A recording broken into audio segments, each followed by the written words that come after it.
Hello, beautiful people, and welcome to the Occult Explorers. I'm Snappy, and I'm joined by my co-host and dear friend, Dion. How's it going, Dion? Life is still beautiful. Glad to be here with you, Dion. Unfortunately, our friend Ryan is unable to join us, but next week we're going to be back with more Magic of King Solomon, and Ryan and Gnostic Informant will be joining us for that episode. So that's going to be a lot of fun. Yeah, I was talking to them last minute today and couldn't bring it together today, but we'll bring it together next week. But today we're going to dive deeper into King Solomon's magic. We did our first deep dive last week or 2 weeks ago, sorry. And we were looking at this idea of King Solomon because prior to this episode, we had been diving into the dragon's tongue, which is this Orphic kind of magic, that ancient magic, those chakra-teries, this language of the birds, this idea of this magical kind of symbology that can evoke the unspoken names of deities and bring this magical power into the world. And when we were exploring this, we started to see all these interconnected threads, and it was going all over the place. And our last Dragon Tongue episode, we were exploring Krampus.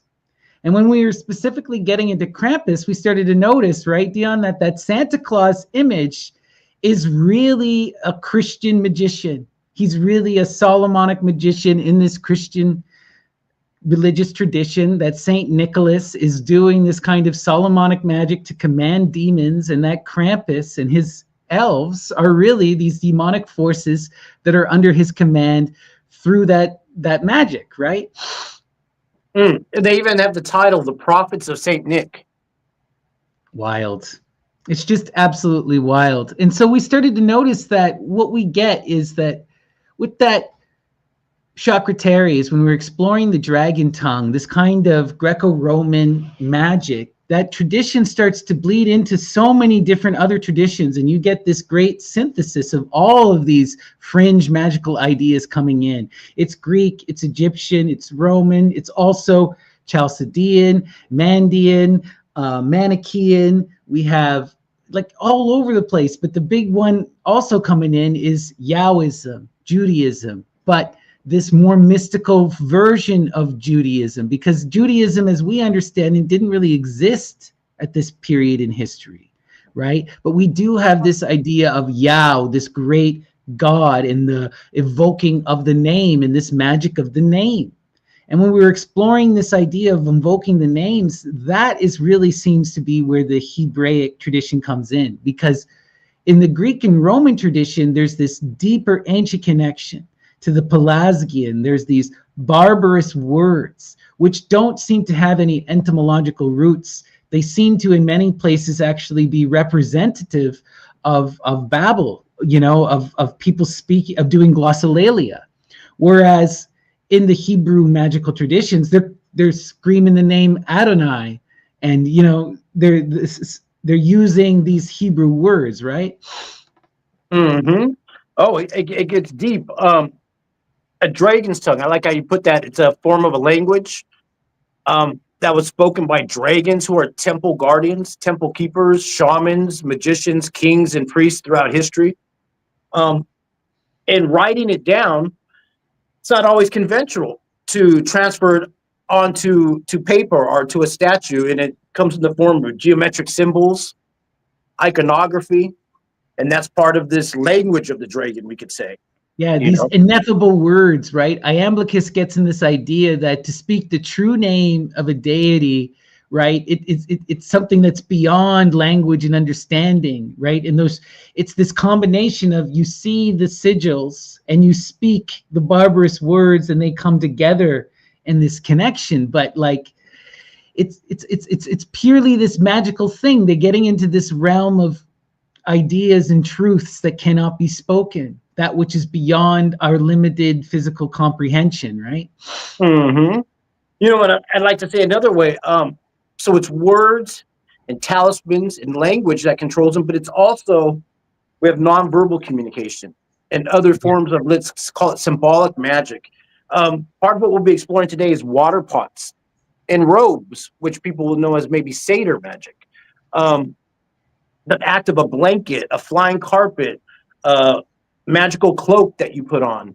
Yeah, magical hats. Our dear friend Wretch, we did an episode way back, one of our earlier episodes of Occult Explorers, where we dug deep into the magical carpets, a little bit of the robe and hats. But our dear friend Wretch has an entire book on this subject. And a lot of the carpet, the robe, and the hat is all suffumigation imagery. They were using these big hats to hold incense and drugs, and they were lighting them and pulling them over their heads, you know? Yeah, no, Wretch's book goes deep. He has multiple books that are listed on academic sites. And he talks about people would pull over a blanket and they would hotbox underneath the blanket to get high. And it contained all that smoke in there, you know, over the fire, because maybe you didn't have a pipe. So you would throw the dry material onto a fire and hotbox with like a blanket type effect. Yeah, they would dig holes in the earth. Then you would build a fire and you would burn like tons of cannabis and other entheogens. And then you would put your carpet over top of this and you would sit inside. And you would become, it turned into a combination sauna and suffumigation, you know? And it's funny, ironic, you become a genie in a bottle, let's say. Because that's part of what we're exploring today is a genie's in the bottle. And Solomonic magic of harnessing these demons, because we talked about in the previous episodes, we figured out maybe they're demonic energy, these dragons. They're type of interdimensional spirits, we could say, and people are harnessing these energies in some of the myths. And the way they do it, you've seen, is in genie bottles. They get a genie in a bottle, but part of that is a bowl or a cup, like a libation cup, to offer something. You know, it's the act of a container holding some other energy. And that's what part of what Solomonic magic's about, and how Solomon harnessed these demons, let's say, and the other folklore around it deals with water pots, robes, and other neat things. Yeah, and when we were looking into it last week, or a couple weeks ago, well, I was going to the sources and we were seeing that there was a couple of really predominant magical elements to Solomonic magic, right? We saw there is the casting of a circle, right? This idea of drawing a circle in the ground. And this is ancient stuff that we also see in Egypt, right? It's very, very powerful creating of these seals, right? And protective runes, right? And using the sacred names as these protection elements. And then the other one that is really key to the Solomonic tradition is the magic ring, Solomon's ring, where he's able to command and use the authority of the ring, and has the ineffable name of God on it to command the demons. And we'll go into examples of that, but you bring up the water pots. I had told a story from Josephus where he talked about a Solomonic magician who was invoking the name of Solomon and cast out a demon in the name of Solomon into a water pot. You got it out of a person into a bottle, right? This is an ongoing theme. The other way around. Oh, wow. Interesting. Well, let's get into it, Dion. You're going to show us all this craziness here. So start with the first slide, please. All right. Now, part of the Solomonic magic is not just the water pots and the robes, but also the scarlet woman, the scarlet thread. You might have seen that in the previous episodes, the red and white, how that ties in. We're talking about Krampus and Santa Claus and Amanita Muscaria and blood and semen. There's a lot of iconography that deals with the red and white symbologies, even the Templar cross. But today we're going to get into the Scarlet Woman. Some people talk about Babylon, Lady Babylon, or as being the Scarlet Woman, or even at Thelema. They were trying to resurrect the Scarlet Woman. We're going to start. He called several of his lovers, and like even his wife Rose was his Scarlet Woman, which was in order to complete his iteration of these magical rites. To do that alchemical wedding, you needed a female partner, right, in order to form that synthesis to give birth to the divine androgyne. And part of Crowley's magic is he wanted to create a homunculus to give birth to that deity reborn, right? To draw Astrea down to the earth, right? To have Lady Babylon be reborn. And a lot of his followers go kind of wild with this imagery. We talked about Parsons got deep into that. Marjorie Cameron gets into that a bit. And this has become kind of a wild theme within the occult world ever since Crowley. right? And most certainly before, right? Crowley's not just pulling this out of thin air. You know, it's funny because you said Marjorie Cameron. Apparently, they tricked her. She didn't know at first she was going to be the Scarlet Woman. She was pissed off, but then later on, she's like, "Well, it's kind of you mean what does that mean? I'm the leader of all of you people." They're like, "Yeah, Right? you'll be our new leader." She's like, "Well, that's kind of cool." I get to give birth to the divine child. But yeah, Parsons and Hubbard didn't tell Cameron. They just, Yeah, playing games with the magic. Well, just assholes. form of a Scarlet Woman. And we're talking, and Lilith is going to come up in this because that's what this is about. But I want to show you in history a form of Scarlet Women, a Parthian queen, Rhodogyne, gynecology, and Rhodo meaning red. Yeah, she was Parthian, and Parthian is a deep mix during this time frame in history of Scythian, Iranian, Amazonian queens that were kicking ass. There's a lot of mythologies about these Parthian queens that were kicking ass, and in this one, Rhodogyne means red woman. She had long hair, unkept, and she would go into battle. She wouldn't braid it. She would keep it. That's part of it. They found seals with their hair long and unkept, because part of this is that mythology of the dragon woman's hair. And so this is a type of a Scarlet Woman to start us off with. There's another one in Turkey called Al-Karisi, meaning the red bride or the red woman. And this is a mythology that you'll find all around the world of a red woman and a red bride. And go to the next image. All right, here's Rossetti. Painting of Lilith from history, from mythology. Note she's wearing that red scarlet bracelet thingy, because that's part of what we'll be exploring today, is that scarlet thread. The long red hair. Yeah, the long red hair as well. You know, and Lilith was a wife of Solomon in different mythologies. Yeah. And so that's why we're gonna bring her into it. She starts though off as a wife of Samael. So we'll go into it's Isaac Luria. It's called the Lurian Trinity. It's Samael, Lilith, and they give birth to Asmodeus, which is the demon that Solomon used. And if Lilith was Solomon's wife and Asmodeus was the demon that he harnessed, and that's the son in the Lurian Trinity, and that means that Solomon is Samael, Saturn. And part of the myth, he's castrated so they won't make no more babies with Lilith, because he's making demon babies. That's so wild. That's so freaking wild, demon babies. Oh, man. Before we move on from this red woman, I want to talk about also, because this imagery goes so deep, many of the Amazonians were said to have red hair. And it's a constant theme of this red, fiery hair, right? Medea has this hair sometimes. Helen certainly has that red, fiery hair, right? Aphrodite is often depicted with the red, fiery hair, and most certainly with the mirror. That mirror is a sign of these love goddess, of this erotic feminine power, right? And it's such a predominant symbol. It's not even just within the Greco-Roman. We see this with Parvati and her Darpana, her mirror. And that's a symbol for that goddess engaging with the natural world, loving and knowing the self through her creation, right? Beautiful, powerful imagery. But I just want to show you how deep this goes, right?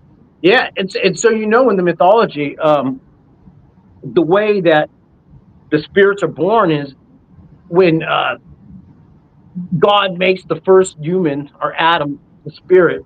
It's contained in a pot, and the pot breaks because it can't hold that energy, the light energy, and the energy that breaks out of the pot becomes the demons or the daemons in this certain Kabbalistic mythologies. Isaac Luria, it's called the Lurian Trinity, and that gives birth to Samael and Lilith, that gives birth to Asmodeus, who's the demon that helped build the temple for Solomon. Isaac Luria, this is medieval Kabbalistic stuff, is it not? Yep. And part of it's a blind dragon that hooks them up. A blind dragon brings them together and says, "You guys would be a couple," and then Samael's castrated. Of course.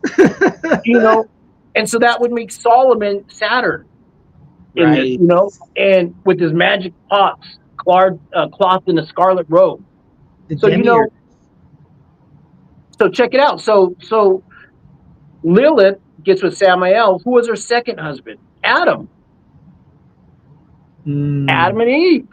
But you'll see a lot of mythology that talk about Adam and Lilith hook up and have a baby. And some people will say that's Cain's mother is Lilith. And some of the versions.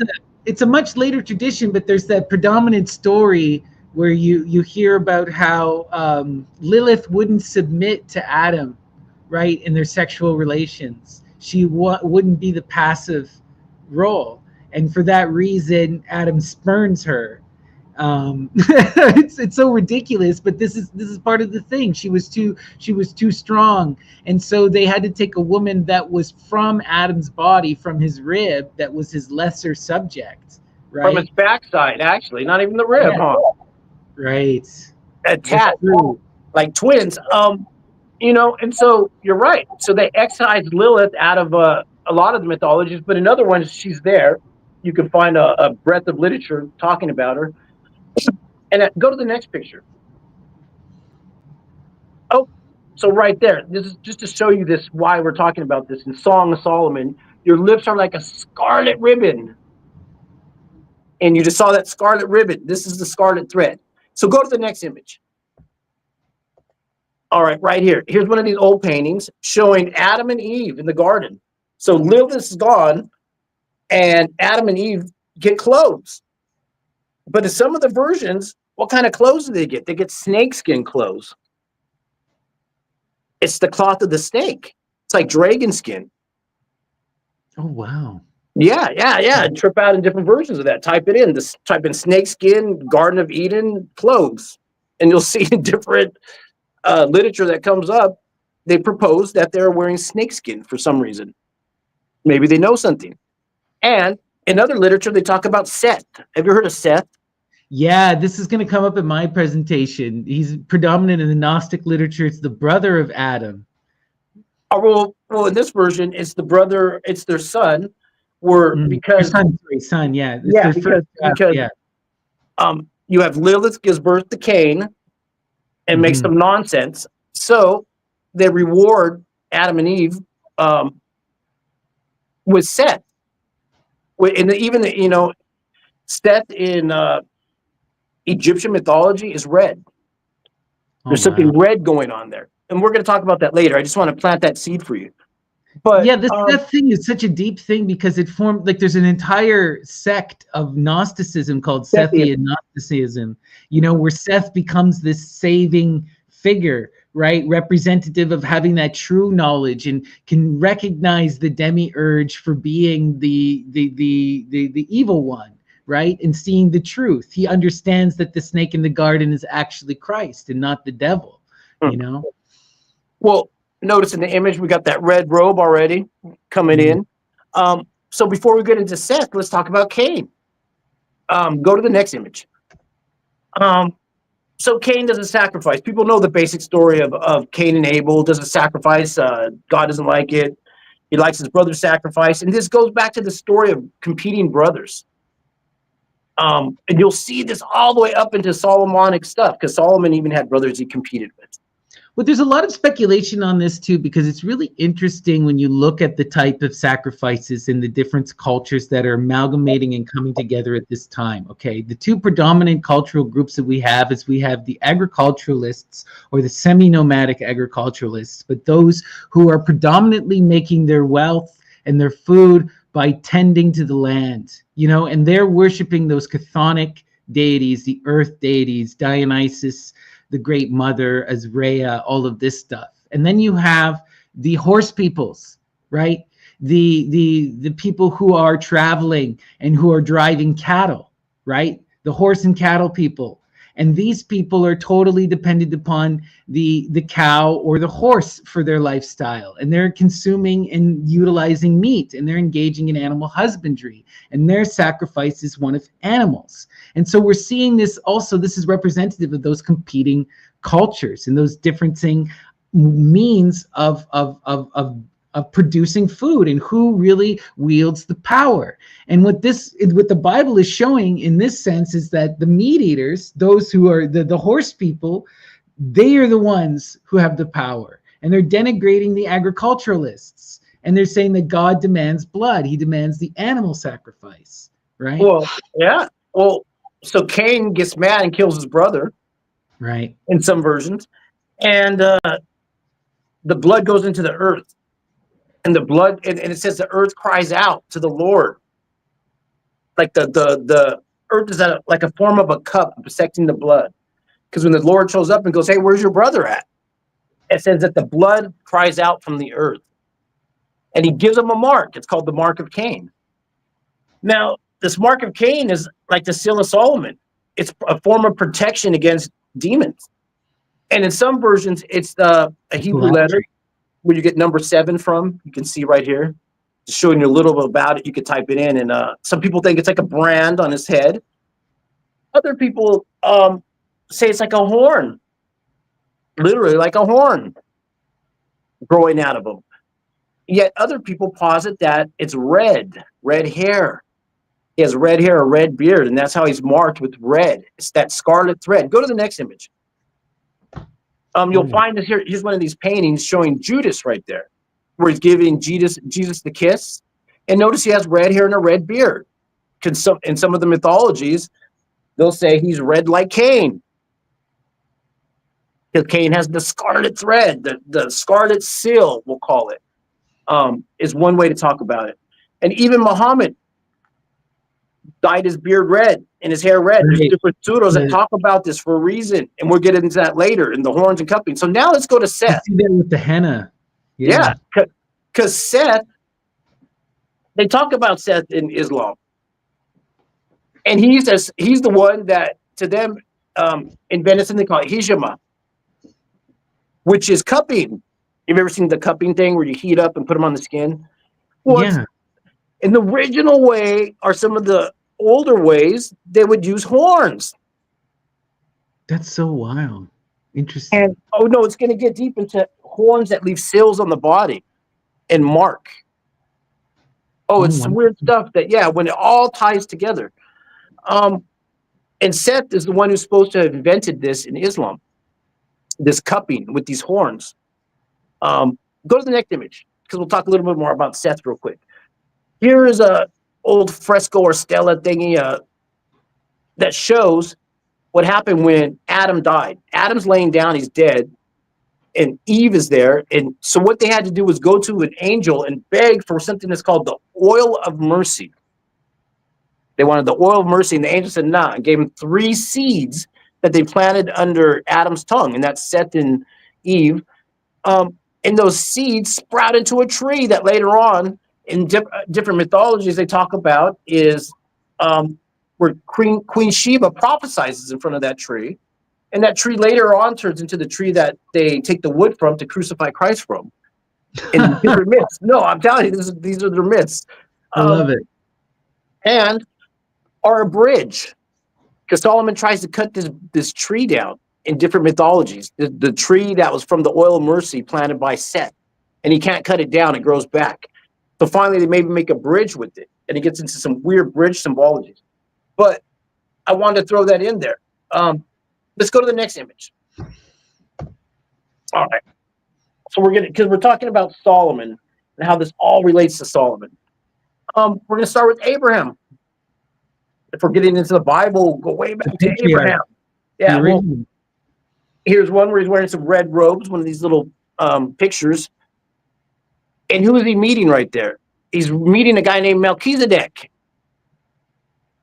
Zadok. We've talked about that before, Malchus, and the meaning of like to be blessed, the Lord. It's a Lord thing here. Zadok, a priest of Zadok. And it's when he meets Melchizedek that he gets put on. And Melchizedek has long white hair and red robes, they say. And once again, he puts them on. And it's a thing that you'll hear this that comes up several times in the Bible. Forever a priest in the order of Melchizedek is where the game begins. Jesus, they said too, is forever a priest in the order of Melchizedek. So I've heard of this in numerous number of times, but I'm not as familiar with a lot of the Christian stuff. What is the order of Melchizedek? Exactly. People want to know because it's a pre-existing order. Yeah. for some dragons. And we'll Oh, go into that later. We'll explore it. That's part of what we're doing. No, I'm telling you, it's Melchizedek where the game begins. And part of it, when Abraham gets put on by the Lord, when the angel comes down to talk to him, that's Genesis 15:7, I think it is, 17. And it's a burning pot. It deals with that pot again. These pots containing jinn energy. It's a burning pot. The Lord says, you're going to become special and blessed. And the word for the pot they use is pyrus or pyro. And that's the word they use a lot to describe some of these biblical characters. Consonants or features is pyros, like ruddy, red. It deals with burning, like pyramid, pyros. So they have a book called The Apocalypse of Abraham. And it talks about Abraham receives the armament of Azazel. Azazel is the scapegoat. Those two goats. And Azazel is one of these demons that they're using to do things. And Azazel gives Abraham his robe. That's the crux of the story. In the Apocalypse of Abraham, he gives him his robe. Azazel says, gives you the robe. So that could be goat skin. That could be an aegis, because we know it's the goat skin is Azazel's part of the scapegoats, the two goats. The two goats. Remember, a competition of two things. We know that those phylacteries in the earliest Greek tradition were almost always skin, right? Either sheep skin or human skin, right? But it's skin that's been tattooed with the sacred word, right? And then it evolves into those lead and tin and gold plates that people would wear. But in the earliest tradition, it's actual fucking skin. Yeah. Well, go to the next image. And here is an Orthodox representation of Abraham in his red robe with some writing on a piece of paper. I think it's Lithuanian or Russian, a Slavic script, Cyrillic script. And if you translate it, it says, Abraham was brought to cut Melchizedek's hair. That's his role. That's his role. So in Orthodox celebrations and feasts and rituals, they have this version where Abraham cuts Melchizedek's hair. He was sent from God to cut his hair. Oh, wow. Is this any way relating to, because I am familiar with the mythology behind Samson and the magic locks. Oh, right? Yeah. Those that whole vow that you even see some Hasids will take this vow in modern times, where they take that vow to never cut their hair, and because this is a power thing. Well, go to the next image. Do that too, yeah, right? yeah. And we'll see how we could utilize hair for what they're going to be doing. Interesting. Yeah. So there you go. In Ezekiel said, the angel comes to him and says, take a few strands of your hair and secure them in the folds of your garment, which means take your hair, cut it, and tie it to your robe. And then the rest of the verse would say, take the other 2/3, take 1/3 and burn it, and the other ones feed it to the people, give it to the people. It's the power of the hair and the robe together, harnessing the hair onto the robe. The one on the right, what's it say? Who are you? He asked. I am your servant Ruth. She replied, spread the corner of your garment over me, for you are a kinsman redeemer. And part of that is when you put a robe over someone, there's some sexual connotations and bridal connotations in that, or healing connotations of property, putting the robe over someone. Like maybe even in Islam, how you see those robes for the wives, the coverings. I just want to show you garments and how this all connects. Even the one at the bottom. Why are your clothes red and your garments like one who treads the winepress? That's from Isaiah.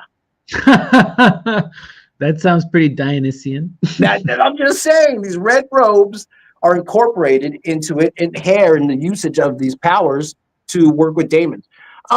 Go to the next image. And you know what's funny? In that one where it said, spread your robe over me, that deals with Boaz and Ruth. And like Joachim and Boaz, the two pillars. Mm-hmm. But Boaz was also a character in the Bible, and Ruth, and she wanted to get with them. And part of it, she said, spread your wings. Or, that's the cover with the robe. And she was a doula, which is a midwife. There's a lot of sexual energies are play with birth and fertility that comes in. But all right, so here we are. This is Elijah. Elijah's going to heaven right there. And at the bottom is Elisha. So you have Elijah and Elisha. Looks the same. It's just a difference in a couple little letters. And then he's his disciple. And before he left, he gave him his robe. As he's going to heaven, he says in the Bible, he gives him his robe. And it says at that point, he had double portion of power. And that's when Elijah started doing different things. Well, I've showed you in other episodes where he lays on the boys and makes out with them and brings dead boys back to life by laying on them and putting his mouth to mouth. And that all starts after he gets that red robe. And this is all in Kings. You can see that in Kings. Another thing happens with the widow's oil. We talked about the widow's son. We talked about the oil of mercy. We talked about filling of pots, water pots with demons. Go to the next image. Yeah, there's something that happens with after he heals the boy, Elisha goes to a feast type of thing, and they need oil. And they have no oils. And he says, well, bring it and put it in a pot and fill up every pot, and it multiplies. And this is already a pre-reckoning to when Christ fills the wine to water, or the water to wine in the pots. And in this is an oil. And he does it for the widow, and they spread a bunch of oil in these pots. So he has a magic power over pots to multiply and make things happen in the pots. And they always use the oil because oil is like a chrism thing. It's a conduit. Even on the tabernacle, they would slather the oil on everything. You put oil on everything, people, ritual items, in the fire.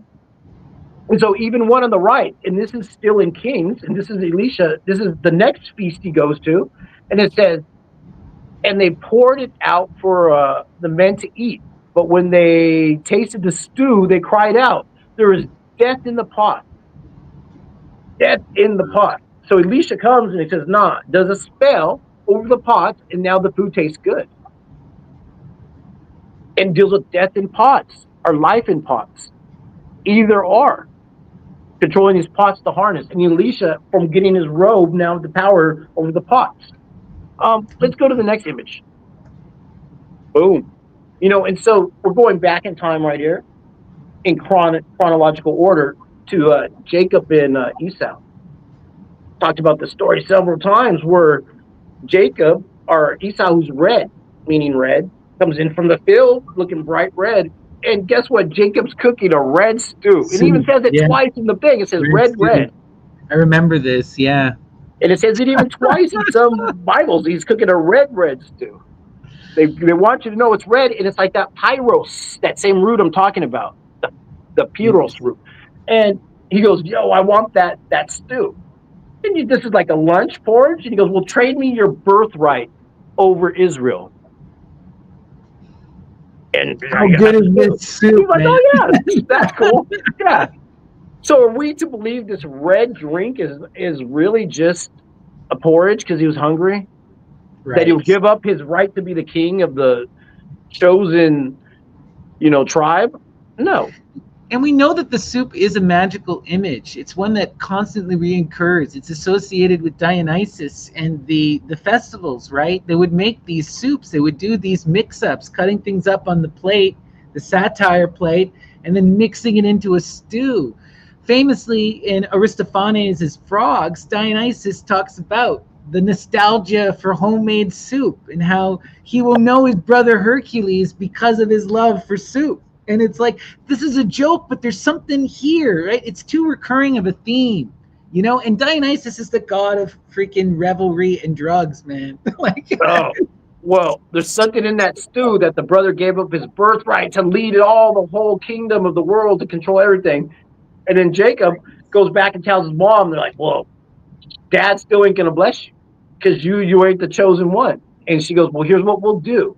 Let's sacrifice a goat, and we'll put the skin on your body because your brother's hairy and Isaac is blind, and go in the tent and let him touch your skin. And so Isaac goes in there and grabs him and touches his wrist and goes, oh, it's my son. Here's the blessing. And he gives him his blessing. And after he finds out, he's pissed. He's like, but the blessing's already gone. It's already been, he discharged it through him somehow. It's a type of a goat skin he put on. Isn't that interesting? A type of a goat skin. That's the armament of Azazel. Right. Saying, and then, again. Yep. And then after that, we have an incident with with Jacob and his wife, because you have Rachel and Leah who are sisters, and one of the sisters wants to get with the brother, and she goes, or with her husband, and she says, well, give me some mandrake root and I'll trade you a night with my husband. You know? Wow. And eventually they go on to have kids, you know. Go to the next image. We'll get into, we talked about this before, Judah. You know, the tribe of Judah. Because this is getting into Solomon's lineage and all this stuff. And Judah had an episode with Tamar. Because we'll talk about Tamar several times in the Bible. It comes up 2 times, and they're interesting. The stories that plays out. And she was supposed to be promised to Judah's sons, one of his sons, and he didn't want her. And so God strikes him down, and then the next one says, it says he spoils his seed on the ground before he'll touch her. And so God punishes him too. The third one runs away or something, and he tricks him. And so what she does is she dresses up as a prostitute. And then Judah comes and sees her on the side of the road. And gets with her. He has no money. And look at here in the picture. She looks like she's red and white, like an Amanita, as a prostitute to seduce Judah. And what happens is he tells her, I have no money, but I'll give you a goat. That goat once again. And she goes, no, I'll take your ring. And he takes off his ring and gives her the ring. Oh, wow. The ring. Yes. And so she goes he goes into hiding at that point. So he sends his servants to look for her. First place he sends them is to the temple shrine where the temple prostitutes are, thinking she'll be there. She's not there. So finally she comes out of hiding when she's pregnant and says, it's your kid. Here's the ring. And so he has to agree to it. And who's that kid? Well, go to the next image. We've talked about that kid. That's Perez. Perez is born, but it's funny. Perez has a twin brother in the womb. And what happens is Perez sticks his hand out and they tie a red scarlet around his wrist and pulls it back in, and then the other brother comes out. And then when they're both born, they're like, nah, we want the scarlet. It's that scarlet thread. Such silliness. Yeah. He's that's passing down, and this deals with Judah and Jacob and Joseph. Because now we go to the next image. Also, this constant theme with the twins that we consistently see, where one twin rises, the other one has to die. One is a sacrifice so the other can live. One gets to ascend to the stars and the other doesn't. Think of the Dioscorides. Think of Apollo and Dionysus. Like, you're seeing this theme constantly and constantly. The Ashvins in the Indian tradition, right? Brothers fighting over birthright, over who can be the king. And you go to the next image, and it's in the whole lineage. We're going down, working down these famous hierarchs. And next you have Joseph. Joseph is born. Daddy makes him a fancy coat. Rainbow coat.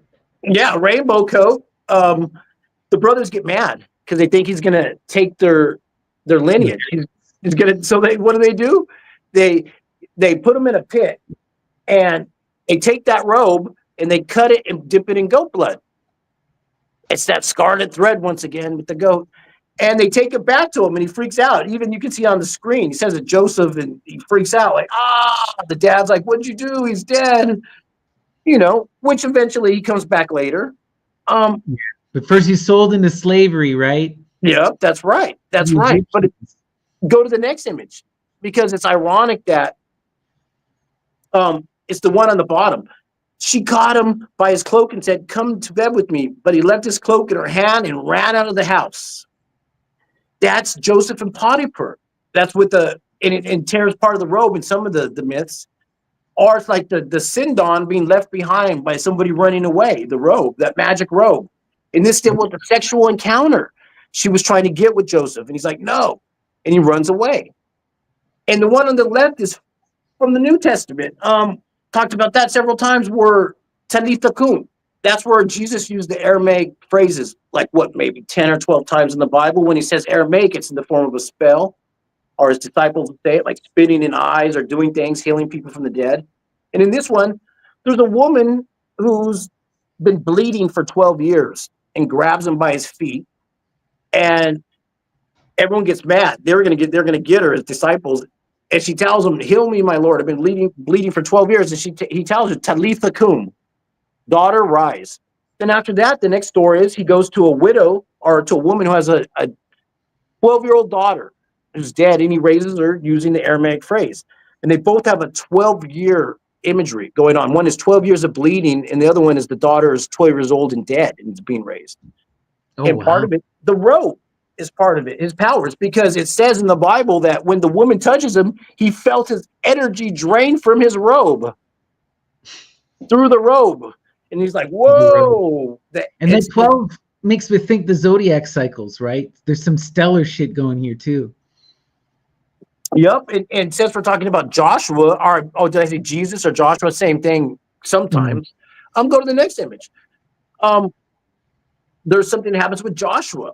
And so where the angels come around him and tell him, take off your filthy clothes. And the angels take off his clothes and they put new robes on him. Splendid robes. That's to give Joshua the power. When he sees the angels, they give him robes, these magical robe powers. And it's funny because in Joshua, in that time period, is another sequence we talked about before. Rahab, go to the next image. Yeah, right there. There's something called the scarlet thread. Once again, it says, tie this cord of scarlet thread in the window and gather to yourself into the household, your father's house, into your house, your father's household. And this is these spies. It deals with Joshua.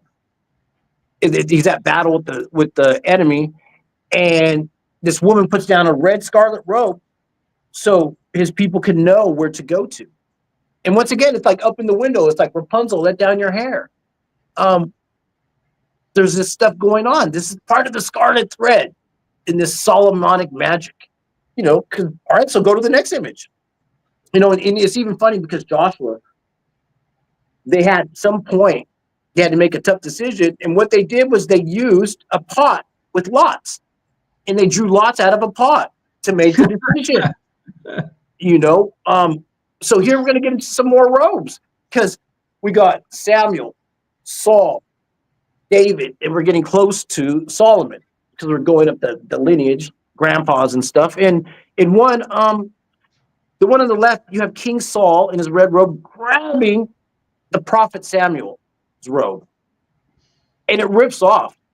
And in part of the biblical verse, that's to explain this robe is going to be like your tribe, the desolation that's going to come to your tribe or something, because he tries to grab his robe and it falls off.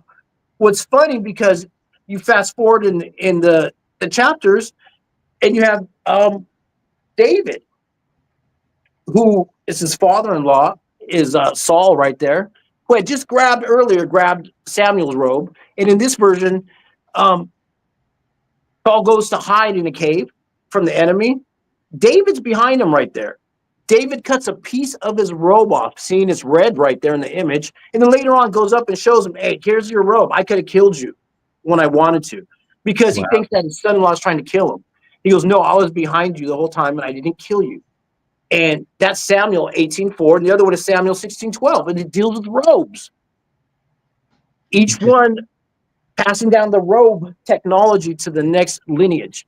Let's go to the next one. Because we have one where Jonathan gives David his robe in one of them. And in this one, though, you have Samuel. He anoints David. And what he says Samuel took the horn of oil and anointed him in the midst of the brethren. A horn of oil. It's that horn again with the oil in it and anointing you with the horn. The mark of Cain thing. And they're anointing each other, passing down this lineage to anoint each other with the power. And this is Jonathan. Go to the next image. That was Samuel. Actually, here's Jonathan right here. Jonathan gives David his robe.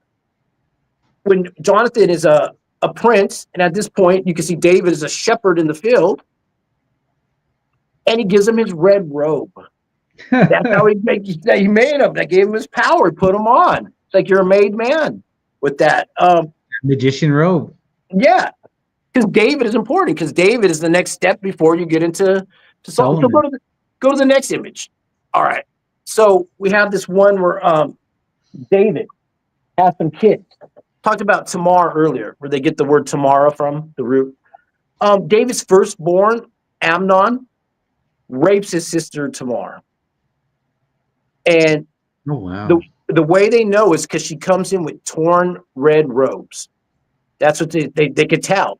She comes in with torn robes, and they knew that she had been raped by her brother. But David doesn't do nothing because Amnon's going to be the leader. He's going to be take over the kingship, and there's nothing he can do about it. So she goes to her brother's house. What's the brother's name? Absalom. And Absalom kills Amnon, who would have been the king in charge. These are David's brothers. I mean, these are Solomon's brothers. So paving the way for him to be the king. And Right. it's dealing with birthright and robes and rape. And Tamar, once again, is coming into the thing. And he's got another brother, too. Guess what?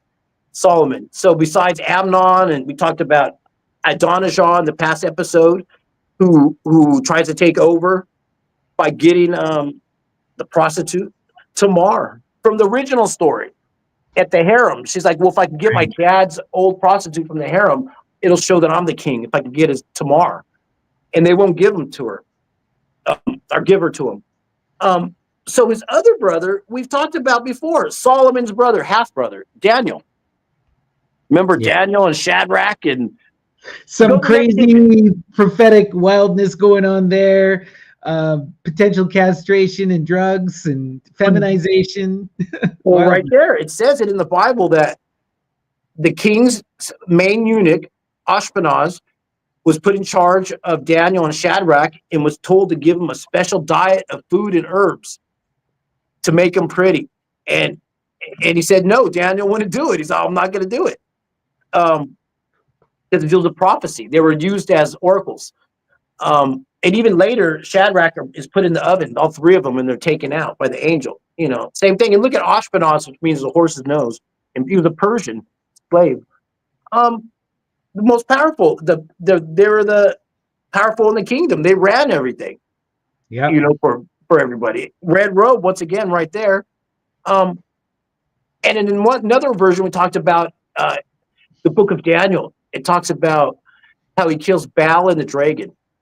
We talked about that episode. He feeds the dragon cakes, these little 3 cakes that are made of pitch, fat, and hair, or tar. You know, and that's how he subdues the dragon, through the mouth of these special cakes. So yeah, I just wanted to show you Solomon's brothers. You know, because we talked about his other brother before. So yeah, let's go to the next image. Well, he's in a line of powerful people, right? So there's Solomon right there. And so part of the story was that Adonijah was trying to take over. And so his father said, hurry up, put red robes on Solomon and parade him through the streets on a donkey so he'll be king. So people will know he's the king. Just like later on, Christ, they put the robes on the ground for the donkey to walk on to make him king, to walk through town. Right. And Muhammad is on that donkey. And we have that consistent imagery of the goddess Cybele always being carried on the back of the donkey, right? Famously, Apuleius in the Golden Ass, we have that donkey carrying the statue of Cybele, being that beast of burden, carrying that great mother. And this is seen as like the lowest, you know, it's that first and last type thing. The lowest becomes the highest because the beast of burden is that savior, right? And this donkey imagery is so deep within that Orphic tradition. It's part of these passwords and part of this sacred imagery. Again, we're dealing when you kill the donkey, what do they do with the donkey's skin? They turn it into the drum. And then there's this whole thing about where the donkey is beaten in life and beaten in death. He's that perpetual beast of burden, always the slave of the great mother.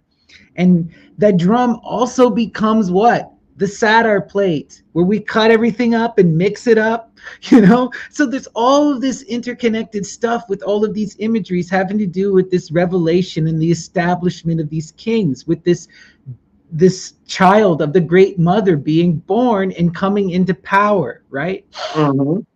You know, and another thing too is that the donkey is Seth, which is red. It's the red one from the desert, from Egypt. Yeah, there's a lot to it. So there we have Solomon. being made the king, being made King Solomon, and we talked about his ring before and some of the seals. Let's go to the next image. I want to break down some of his powers there. For sure. I also just want to talk about, you're right to point out that Seth, right? Seth is also a twin of Osiris, and he is that donkey. He is the one who doesn't get to rise to become the king. Osiris gets to become the king. But what happens? Seth gets jealous, right? He wants Isis, and eventually Osiris gets killed and gets cut up and thrown around, and then you have that whole magic circle thing where Isis has to find all the parts of Osiris to reassemble him. And how does she bring him back? Through giving birth to Horus the child, that Harpocrates to come, right? Which is Osiris reborn. And then what does Horus the child do? He goes and he slays Seth, who's now a dragon. That donkey has now become a dragon. And he slays that dragon, conquering him for his for the violence he committed to him in the previous cycle. It's wild. That's right. Continue. So, we're talking about water pots as part of one of our sub-themes. This is from an LDS church. This is a baptismal font in the shape of something called the molten seed. In the Bible, which they talk about at King Solomon's temple, he had something called the molten seed, which is a giant bronze bowl with bulls on it. And this is where they would clean themselves. Ritualized purification in water, baptismal stuff. And so they have them all over, recreation at LDS temples. But part of it, this is baptisms for the dead. They do baptisms for the dead because maybe you didn't get baptized into where they're going, and they want you to come with them to that new paradise. And so there is a connotation of not just baptisms for life, but baptisms for the dead. And this is part of the Solomonic power at the temple of Solomon, was the molten seed. And this is a recreation of it, what it would have looked like inside the temple. But inside the tabernacle, we talked about before, the bronze laver. Yeah. Which is like, and the way it came about was temple prostitutes. And people argue over this. Because in the Bible, it says the women that used to hang out in front of the shrine with the mirrors. And they took their mirrors and melted them down, and they make the bronze laver. And that's what the men purified their hands in before they go into the tabernacle. So the women of sin and their mirrors and the sinful prostitutes, they took their golden mirrors and turned that into a bathing pool that they had to clean themselves before they could be pure in the tabernacle. And it all interrelates. And there's even another story that talks about one of the kings sleeps with the temple prostitutes, one of the women that would hang out in front of the temple. And that's why they thought Tamar was a temple prostitute. Remember, that's where they sent him to go look for her at the temple where the women are. There's a thing there. So just letting you know. So look that up. So go to the next image. Because this is part of the Nag Hammadi. Has a story that talks about Solomon's temple. When the Romans came, they found 7 water pots. And there was like an exorcism. Because he would contain the demons in water pots. In the Nag Hammadi, that's what they talk about it. There was 7 water pots with demons inside them. And so I wanted to show you some of these little vessels. The one on the right is a snake vase. That's from Canaan. That was used. A ritualistic. Obviously, you're not going to serve dinner in that snake vase. The ones at the bottom are Egyptian perfume jars, like genie in the bottle. Wow. You know, red ones at that. And the one at the top left is a bowl, an incantation bowl. So it has a woman demon on there with incantations, and so you can put a liquid in there or something and try to draw that energy into it. You're summoning into the bowl. Right. You know, this is part of this, what the bronze laver was in the molten sea in these water pots, and controlling demons with pots. It's like the witch's cauldron. She has it, and she's boiling in her pot. Yeah, or right, and a lot of Medea's magic has to do with that. Again, this boiling and suffumigation. Right? They talk about her spell to, right in Euripides, Medea. There's that story where she convinces the king to get into this pot, because it's going to give him eternal life, and it winds up killing him. But earlier on, she had done similar magic to Jason to make him invulnerable, so that he can go and fight the dragon. And then they use that magic. She crafts a potion in her cauldron to put the dragon to sleep, right? But that cauldron is such an important imagery. And in some of the times, it's like the steam. They actually bathe Jason in the steam of the cauldron. It's this suffumigation again that's happening. It's not really going into the water itself. It's interesting, but we get into similar rites of baptism and suffumigation are kind of amalgamating around this. All of this drug stuff kind of comes together. And the 7 water pots are synonymous to the 7 bowls and seals in Revelation. Yeah. At the end time, there's 7 bowls and 7 seals. Yeah, absolutely. So let's go to the next image. So this looks like a phylactery. This looks like a magical protection amulet. It's one of his demons. That's one of Solomon's demons, named Abazu. But part of it, there's something called the Acts of Philip, which it's one of those ones that apocryphas.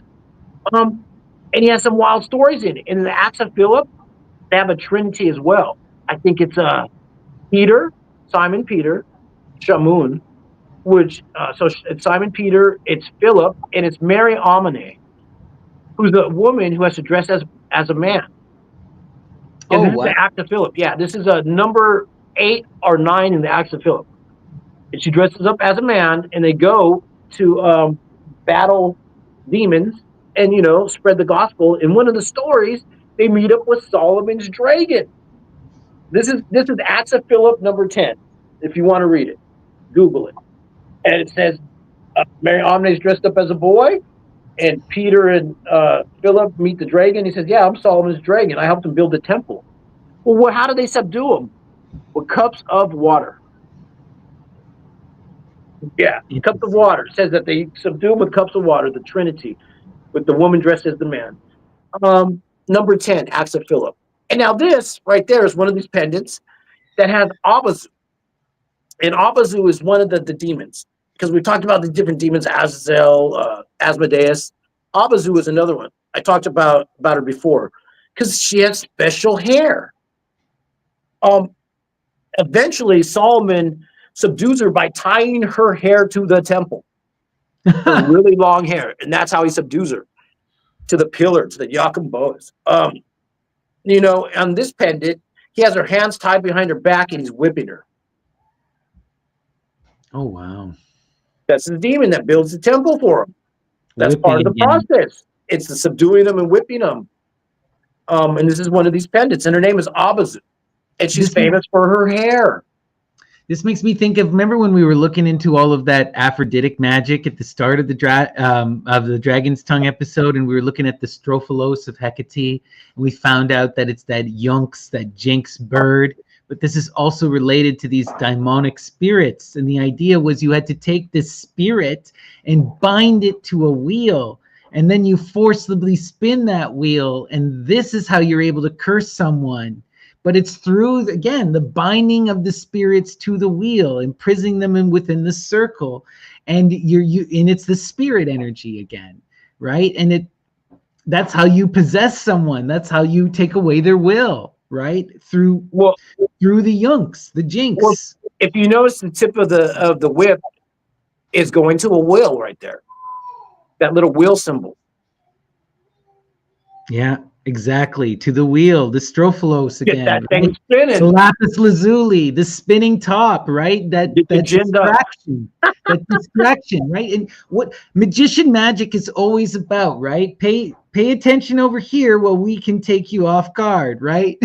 Right. That's right. So we're one of the things we're talking about, pots and Abazu and Solomon's demons, putting demons into pots. Go to the next image. There's a famous story in the Bible where Jesus turns water into wine. And the way he does it is he says, "Bring me 6 pots." And he fills them up. 6 pots. Well, he says, take a pot and then get some and give it to the dude. 7th pot, becomes wine. They become wine with the introduction of the seventh pot of this Solomonic demon magic. You know, like I said, it's 7 pots to make the magic. 6 to put the water into, and then he says, servant, come and dip and take that to the man. And when he takes it, it's transformed through the 7th pot. The water into wine, into the scarlet energy, the blood, the Eucharist. Wild. You know, go to the next image. You know, and that's the prodigal son right there. And you know, there's one story about Jeremiah. Jeremiah 19. If you're bored, type it in. And God says to Jeremiah, buy a pot, go in front of your enemies and break it. The breaking of the pot and the pot magic. There's a little more to this, and this will break it down. So Jesus has a story called the prodigal son. The return of the prodigal son. And it's 2 brothers. One brother wants to leave early and says, give me all my inheritance. I want to go. He goes off and squanders it. The other brother works in the fields hard and works hard and does everything, and good boy. The older brother comes home after he squanders an inheritance and tells his dad and sees him, and the dad runs up and hugs him. And the other brother's like, what the fuck? Like, come on. I did good, and then you reward him after he spends everything and comes up. Well, and you could see him in a red robe hugging him, the prodigal son. And the reason that he runs to hug him is so he doesn't get a broken pot on his ass. And that's the term. It's called the Kizaza ceremony. And they used to do this in Israel when your inheritance was taken from you. They'd go and take a pot in front of the community and break it to say that your inheritance is broken. Let's go to the next image. Interesting. And this is all right, these are these clay shards that they use for talismanic magical rituals in Greece. They're called ostrika, where you get the term ostracized, because it's the breaking of the pot. You're ostracized with the broken pottery. And what they would do is they would write things on these shards of broken pottery, their enemies' names. And then they would use these for a special purpose, to wipe their ass. To wipe their ass. Fuck. A lot of them would get messed up, but they would put water and wipe. And this is a famous thing. You would write your enemy's name on a broken pottery shard and wipe your ass with it. They get the term pain in the ass from that part of it. And this is to be ostracized. Ostrika. And it's the pot, the breaking of the pot, and the talismanic energy in different ways to bind things or get rid of things. This is serious black magic, people, right? Smearing your enemy's name with feces and casting it into the ocean often. And I didn't even include the pictures of the throne or prison of Solomon, Suleiman, which is in Azerbaijan, that Parthian region, where we're talking about the other stuff going on with the city and stuff. They got a pool up there in a temple called the Throne of Solomon and the Prison of Solomon, which was a well, a giant, like an artisanal spring well, where they said that Solomon would bind the spirits in a giant well. So this is a form of a water prophet to the earth, a giant one. And it's called the Prison of Solomon. And they think that's where all the demons are bound in Azerbaijan. And the reason I bring this up is part of this deals with the seal of Muhammad. We talked about the seal of Solomon earlier in the previous video. We talked about the seal of Melchizedek even, which is the 8. If the 6 is Solomon, the 8 is the 2 squares. Becomes 8. And that's your seal of Melchizedek. Now we're going to talk about the seal of Muhammad. Go to the next image. So the seal of Muhammad. First of all, Muhammad had many surahs where he talked about red hair. Dyeing your beard red, and he would dye his hair red. That was part of his power. Muhammad is buried in a red cloak, they believe. Because there's a surah, there's hadiths that talk, hadiths, not surah, that talk about, well, it's actually in both, it's in the Quran as well. It talks about stealing of a red dress from the Battle of Badr, where Muhammad is said to steal a woman's red dress. And they hit him up about it. The different caliphs and the different people like, well, that's not right. And then he writes a surah saying, no, God has said it's okay for me to take that. Because he had a thing for red robes. He would wear red robes. There's even different surahs that talk about he would be wearing his red robe with his locks, his dreadlocks. But the thing is, there's lots of sayings that talk about one episode in particular, and I think it was Abu Bakr comes into the tent and he's wearing Aisha's underwear. And he has a saying about it. Even Aisha talks about it. Yeah, the prophet used to wear my underwear and prophesies. And Abu Bakr talks about the saying talks about he walks into the thing and the prophet's wearing Aisha's underwear because that's when he would give prophecy, is when he wore her underwear, her robes. It's like he liked that red robe he stole from the princess at Bader. And they hit him up about it and they had to write special verses like it's okay for him to do that. You know? There's more to the story, just saying. And prophecy is usually women's magic, right? Yeah. and become possessed and enthused by that spirit. You have to suffer the arrows of Apollo. You're getting physically penetrated by that daimones. Now, I'll tell you, part of Muhammad, that's something called the Seal of Muhammad. So they talked about Seth and cupping. Inventing cupping and hijama in Arabic traditions. They said that Muhammad had a seal on his body by his left shoulder that was like a mark, a red mark with hair growing out of it that was red with letters on it, a seal. And they call this the Seal of Muhammad. And some people it deals with it almost like cupped. People tie in connotations of Cain and Seth. And the Seal of Solomon, and it was a mole with hair that was red that was shaped as a seal that said Allah on it. And so a lot of people believe that's part of his powers came from the seal. He had a natural seal. I've read this because he has one on his body, and then they would say that the moon also says Allah, and it was like this reflective thing. Yeah, as above, so below, and the moon is the prophet of the sun. It gets into this wild shit, you know. They believe there's some Orthodox Muslims who even tell you, it says on the moon Allah, right? Because I've heard that. It's written, and so there's supposed to be a red seal that deals with Cain and the red hair and the hairy seal. It's all combines all the mythologies together. Just wanted to throw that out there. Love it.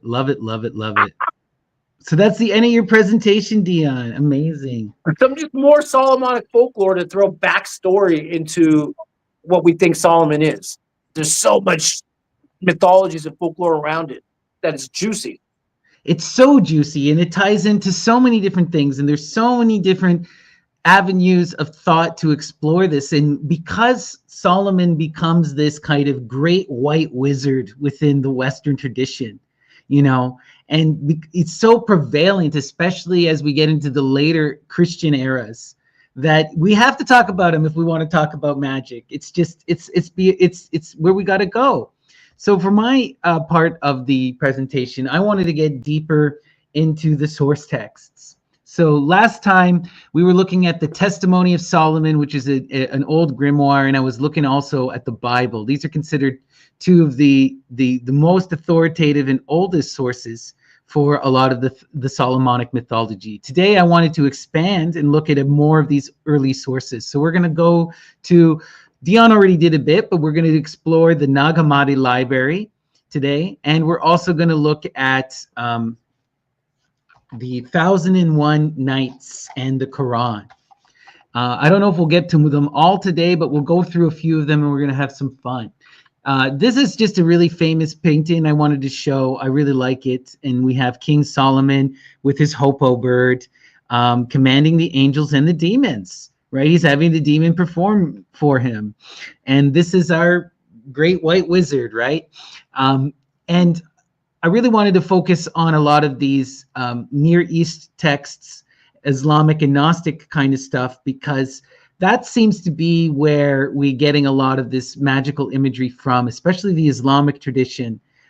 It seems to be where that birth of Solomon as the great white magician really takes root, especially once these Arabic texts then become translated into Western languages and help facilitate the Renaissance, like the Picatrix, which I will get into next week. But this week we're going to start with the Nag Hammadi. So the Nag Hammadi, we know, is a series of texts that was found in Egypt, right?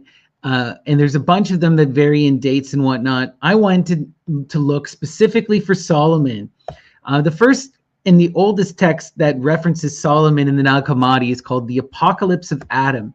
Now, the Apocalypse of Adam is a very, very, very controversial text because it doesn't have a ton of Christian imagery.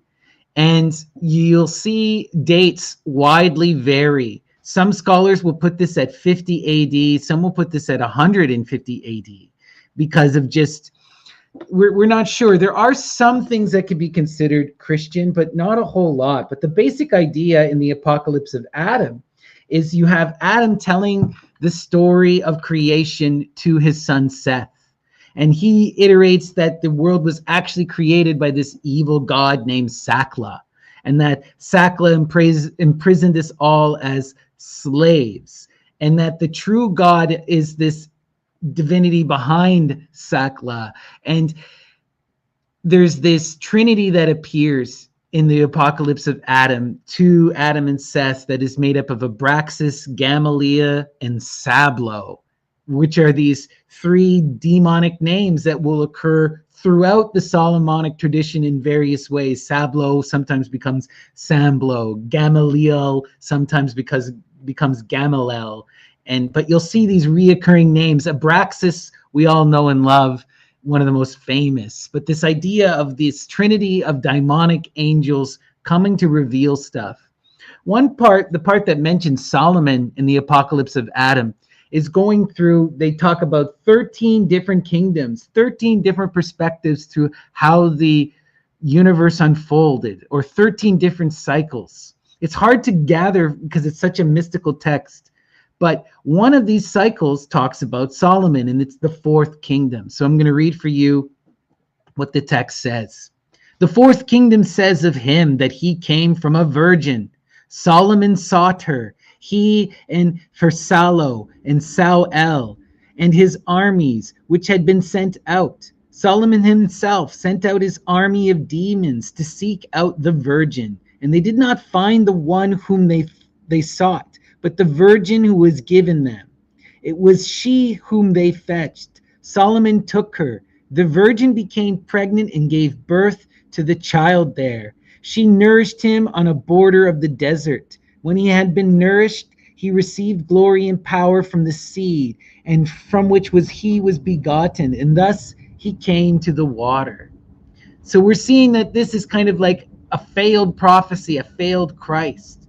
Often within the Nag Hammadi and in the Gnostic traditions, Solomon is actually depicted as an evil magician, as someone who is bound to the demiurge, as a representative of Saturn. And this is kind of the beginnings of that image unfolding. So the next one we're going to get to is called the Second Treaty of Great Seth.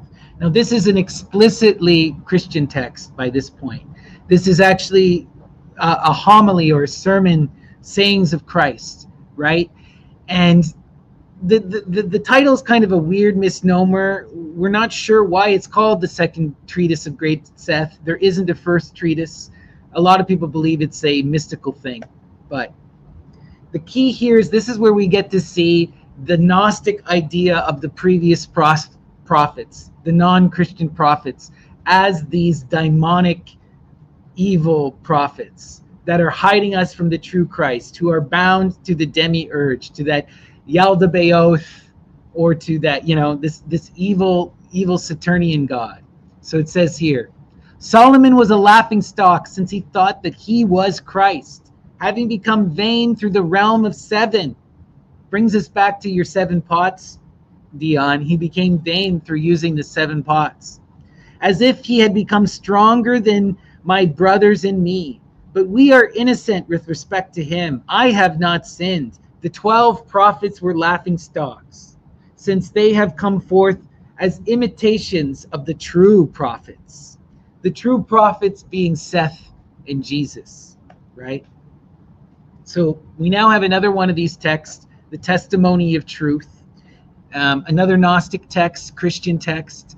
The testimony of truth comes from, this title is not to the text itself, but is one that scholars just kind of made up based on the contents of the text. But in this one, we're going to get to see an actual full-on condemning of Solomon, and we get Dion's 7 water pots that he was referencing. And David, mind you. Yeah, and David.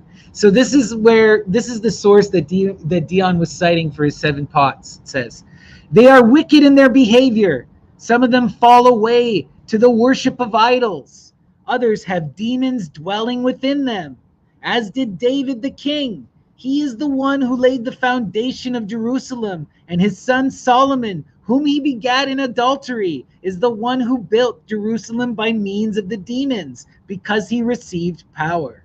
When he had finished building, he imprisoned the demons in the temple. He placed them into 7 water pots. They remained a long time in the water pots, abandoned there. When the Romans went up to Jerusalem, they discovered the water pots, and immediately the demons ran out of these water pots as those who escaped from prison. And the water pots remained pure thereafter. And since those days they dwell with men who are in ignorance, and they have remained upon the earth. So this is a condemnation of the entire Jewish tradition. What do you think about this, Dion? At least from the Gnostic view. Right. Well, it's a condemnation, but it's also a teaching tool. It's a manual. It's a formulaic manual. There's a hate-love affair going on with this whole strain back from the beginning. You know, you could even take all this into Sumerian stuff, and you can find with Enki and Enlil and Enkidu. You'll see all the same stuff taking place with water pots and fighting over brothers' inheritance and the whole game. Yep. And do you utilize the demons, right? You know, Solomon, the Gnostics are condemning him, right? He was born in adultery from the sin of David, and he has demons dwelling inside him. This is a very different image than the image we're going to see in the Arabic tradition and in the Quran, in the 1001 Nights, where they depict him as the white knight, the white mage. And I wanted to highlight this one because so often within the West, he is that great white mage. But here the Gnostics are saying, no, this guy's a servant of the demiurge, and he's begot of adultery and a product of demons. Wildness, eh? All right, let's continue here. So, who then is David, and who is Solomon, and what is the foundation, and what is the wall which surrounds Jerusalem, and who are the demons, and what are the water pots, and who are the Romans? But these are mysteries. I just wanted to put this because it's how the text ends, and it's such a slap in the face. No, it encapsulates what we're trying to drive home. Yeah. Who are the demons? Who are the water pots? Are we water pots? Are we demons? We're all of the above. It's learning how to play with energy and purify it. You know, just clean the water. Absolutely. That's a good point. Ryan, I know you're watching this because you love the show and you'll be on next week. This is your passage here because this, to me, really confirms your Western yogic tradition, that a lot of this Solomonic magic is that mystical disciplined action and ritual to create a responsible, fully conscious being, one who's fully conscious, can connect to their unconscious and conscious self, can move between those polar extremes, utilize their masculine and feminine, go through that alchemical wedding and be that power, right? The temple is the self. Building Solomon's temple is simply constructing the self, coming into that maturity, achieving that ionic life, right? And I think it starts with taking responsibility for our own personal demons. Absolutely. Those demons are our basal self. They are our animal instincts. They are our needs, right? And in all of this story, right, Solomon may be that guy who wields demons, but he conquers the demons and he puts them into praxis, right? And the Gnostics were ones who believed that the best way to conquer demons were to disconnect from the self entirely, right? Solomon uses that lust magic. He engages in the animal side. Because, right? you know, that was his final sin with the Lord. Was Upon his lust. judgment was, that was your only thing. Your problem was women. Right? But it's that connection to the lust and the women that really also brings in that all of that demon stuff. It's all interconnected, like in the stuff you were showing, right? It's always these women that are connected to Solomon as well, right? These prostitutes and such. It's interesting stuff. But let's continue here. So we're now going to go to on the origin of the world, and this is a wild text. It describes sort of the entire creation mythos from this Gnostic standpoint, and it really gets into this. In this one, it's interesting because they imagine that it's not chaos from which, you know, in most of the Greco-Roman worlds, the philosophical idea is that life comes out of chaos, that gap, that cosmic womb, ex nihilo, right, out of nothing. But within this Gnostic version, they imagine that no, instead, what's born is first you have this primordial goddess, which is called Pistis Sophia, right? That eternal truth and that guidance of the way, right? Those who study the Greek will recognize Pistis and Sophia. These are very important goddess terms, but also philosophical terms, deep philosophical terms. And the idea is that the shadow of Pistis Sophia is that Yaldabaoth, this evil demiurge. She creates this shadow of herself. And then as the creation unfolds, it gets all wild. And then she has this son that's Sabaoth, who is supposed to overcome that Yaldabaoth. And you get all this wild mythology. But I wanted to talk about this because they reference directly the Solomonic magic, which I thought was interesting. So let's read this. It says, Yaldabaoth retaliates by creating death. When the chief creator of chaos saw his son Sabaoth, and that the glory in which he dwells is more exquisite than all the authorities of chaos, he was jealous of him. And when he was angry, he conceived death from his own death. It was set up over the sixth heaven. Sabaoth had been snatched away from there, and thus the number 6 authorities of chaos was completed. Since death was androgynous, he mixed with his nature and conceived 7 androgynous children. We're getting these 7 things again. These are the names of the males: envy, wrath, weeping, sighing, mourning, lamenting, tearful, groaning. And these are the names of the females: wrath, grief, lust, sighing, cursing, bitterness, quarrelsomeness. They had intercourse with one another, and each one conceived 7, so that the children total 49 androgynous demons. Their names and their functions you will find in the Book of Solomon. And in this text on the origin of the world, it's these forces, they represent all of the bad and evil in the universe, these 49 that are born out of this Yaldabaoth as they create that concept of death. And it is Solomon that learns how to conquer these demons and records their names in his books. And even the Gnostics gain this information through Solomon, right? So then knowing the name of the demon means you understand its property. Right. And you understand that if you can name it, you can debunk it or demystify it. And that's what AA is about. When you go to AA, the first step that you have to do to get rid of the thing is you have to admit, I am an alcoholic or whatever it is. You have to admit it. You have to name it to debunk it. Take away its power. Point. That's such a good point, right? And just like this, right? We're conquering these inner demons in ourselves. How do we conquer our lust? How do we conquer our wrath? We name it and externalize it, and we go to battle with it, right? We put it we put it into control. We dominate it, and we utilize it for ourselves. We become like that great Medea. We conquer those dragons, and we use them to pull our chariot, right? Beautiful. So we're now going to go to the Quran. I just wanted to show this. This is the oldest copy of the Quran that we currently have. Just beautiful. So these are all the references of Solomon in the Quran. So we start here, 27:16. And Solomon succeeded David and said, O people, we have been taught the speech of birds, and we have been endowed with all kinds of things. Surely this is a conspicuous favor from Allah. Now, we have talked 7 or 8 episodes at this point about the magic of the speech of birds. Orpheus has the speech of birds.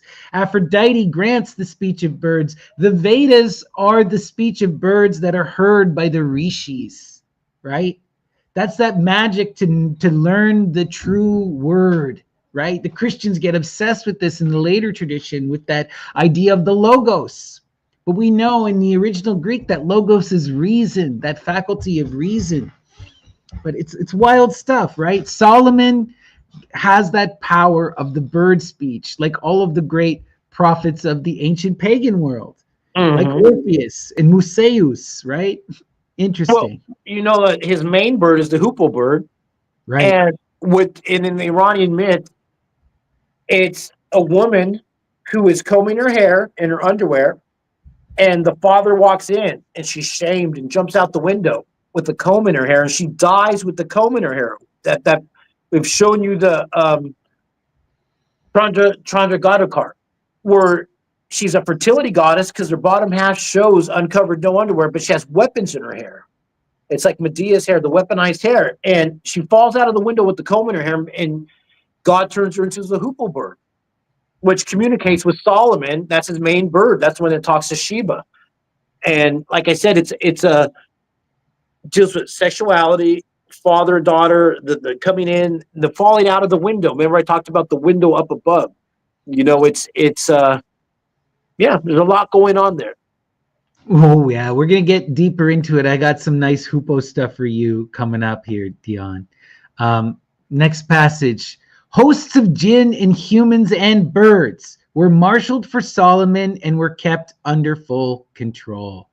Right? So he doesn't just have the magic over the jinn, which is the Arabic word for daimones. He has magic over the birds and people. He can do all of this. So he's also engaging that Aphroditic magic, that love magic, that Circean magic, that Medean magic, right? That Jason uses. Scary stuff. Right. Well, you know, at a certain point, the jinn's still his ring, though. Oh, yeah. There's a bunch of these wild stories like this. One of the ones that I thought was interesting in the Quran here is they talk about how Solomon he doesn't just speak to the birds, he also speaks to the ants. Another thing that he has power over through this daimonic magic is he can speak to the ants. So we get this passage. Solomon was once more on the move with them until when they reached the valley of ants, one of the ants said, "Oh, ants, get in your holes, lest Solomon and his host crush you under their feet without even knowing." Smiling at the ant's utterance, Solomon burst into laughter and said, "My lord, hold me under your control that I may render thanks for the favor which you have bestowed on me and on my parents, and that I may act righteously in a manner that would please you. Include me out of your mercy among your righteous servants." And the point of this is because he never recognized the life of the ants, and how he can hear and he can recognize they're calling out, and he's in awe of this. And so him and his entourage avoid the ants. They don't crush them, you know? But it's that recognizing of the beauty in the life of other living things. You know, it's like, are the birds just birds or are they spirits? Both. You know, are the ants just ants or are they demons? Both. Right? There's more to this than what initially meets the eye. Okay, this is a fun one. On another occasion, Solomon inspected the birds and said, "Why is it that I do not see the hoopoe? Is he among the absentees? I will inflict," you know this one, right? Yeah. "I will inflict a severe punishment on him, or maybe even slaughter him unless he comes forth with a convincing reason for his absence." This is because he's been given that speech of the birds and he calls all the birds to him, but the hoopoe is the one bird that doesn't show up. Not before long, the hoopoe came up and said, "I have attained a knowledge which you could not. I have brought for you sure news about Sheba, the queen of Sheba, the queen of Ethiopia," right?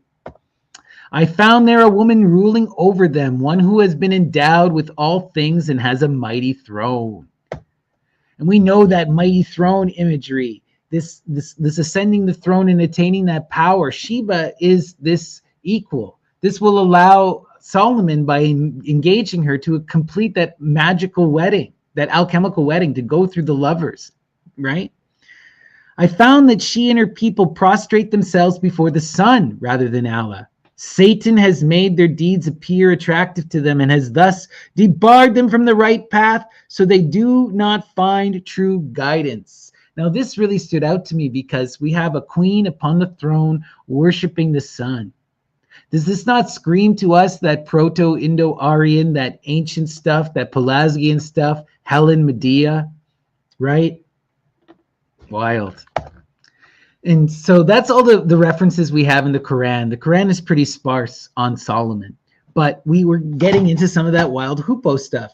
So I wanted to look into this, and we'll do a little more deeper later, but I wanted to show some of this before we get into the 1001 Nights. So I found this amazing paper. Where is it? This amazing paper by Dr. Nancy Hatch Dupree. And it's an interpretation of the role of the hoopoe in Afghan folklore magic. But it goes into a bunch of different things. And there's some really interesting stories I wanted to share with you, Dion, that I know you're going to love, that we're going to have fun with. So all of these next passages are coming from that essay. Worth checking out. You can find it on Anna's archive. So here we go. It says, King Solomon was king of all the world. Every human being, every animal, every bird, every fairy, and every genie bowed before him. Notice he mentions the genie, the spirits of mind, and the fairies, the spirits of place. Solomon's capital was in Iraq, where one day it was in Iraq, Babylon. Why was his capital in Iraq? Right? But this is where this folklore of Solomon is coming from. This Solomonic image is older and different than simply the one that appears within the Bible and within that Islamic tradition or that Christian or Jewish tradition. Okay? One day a man brought the king a picture of the queen of Saba, who ruled near Jordan.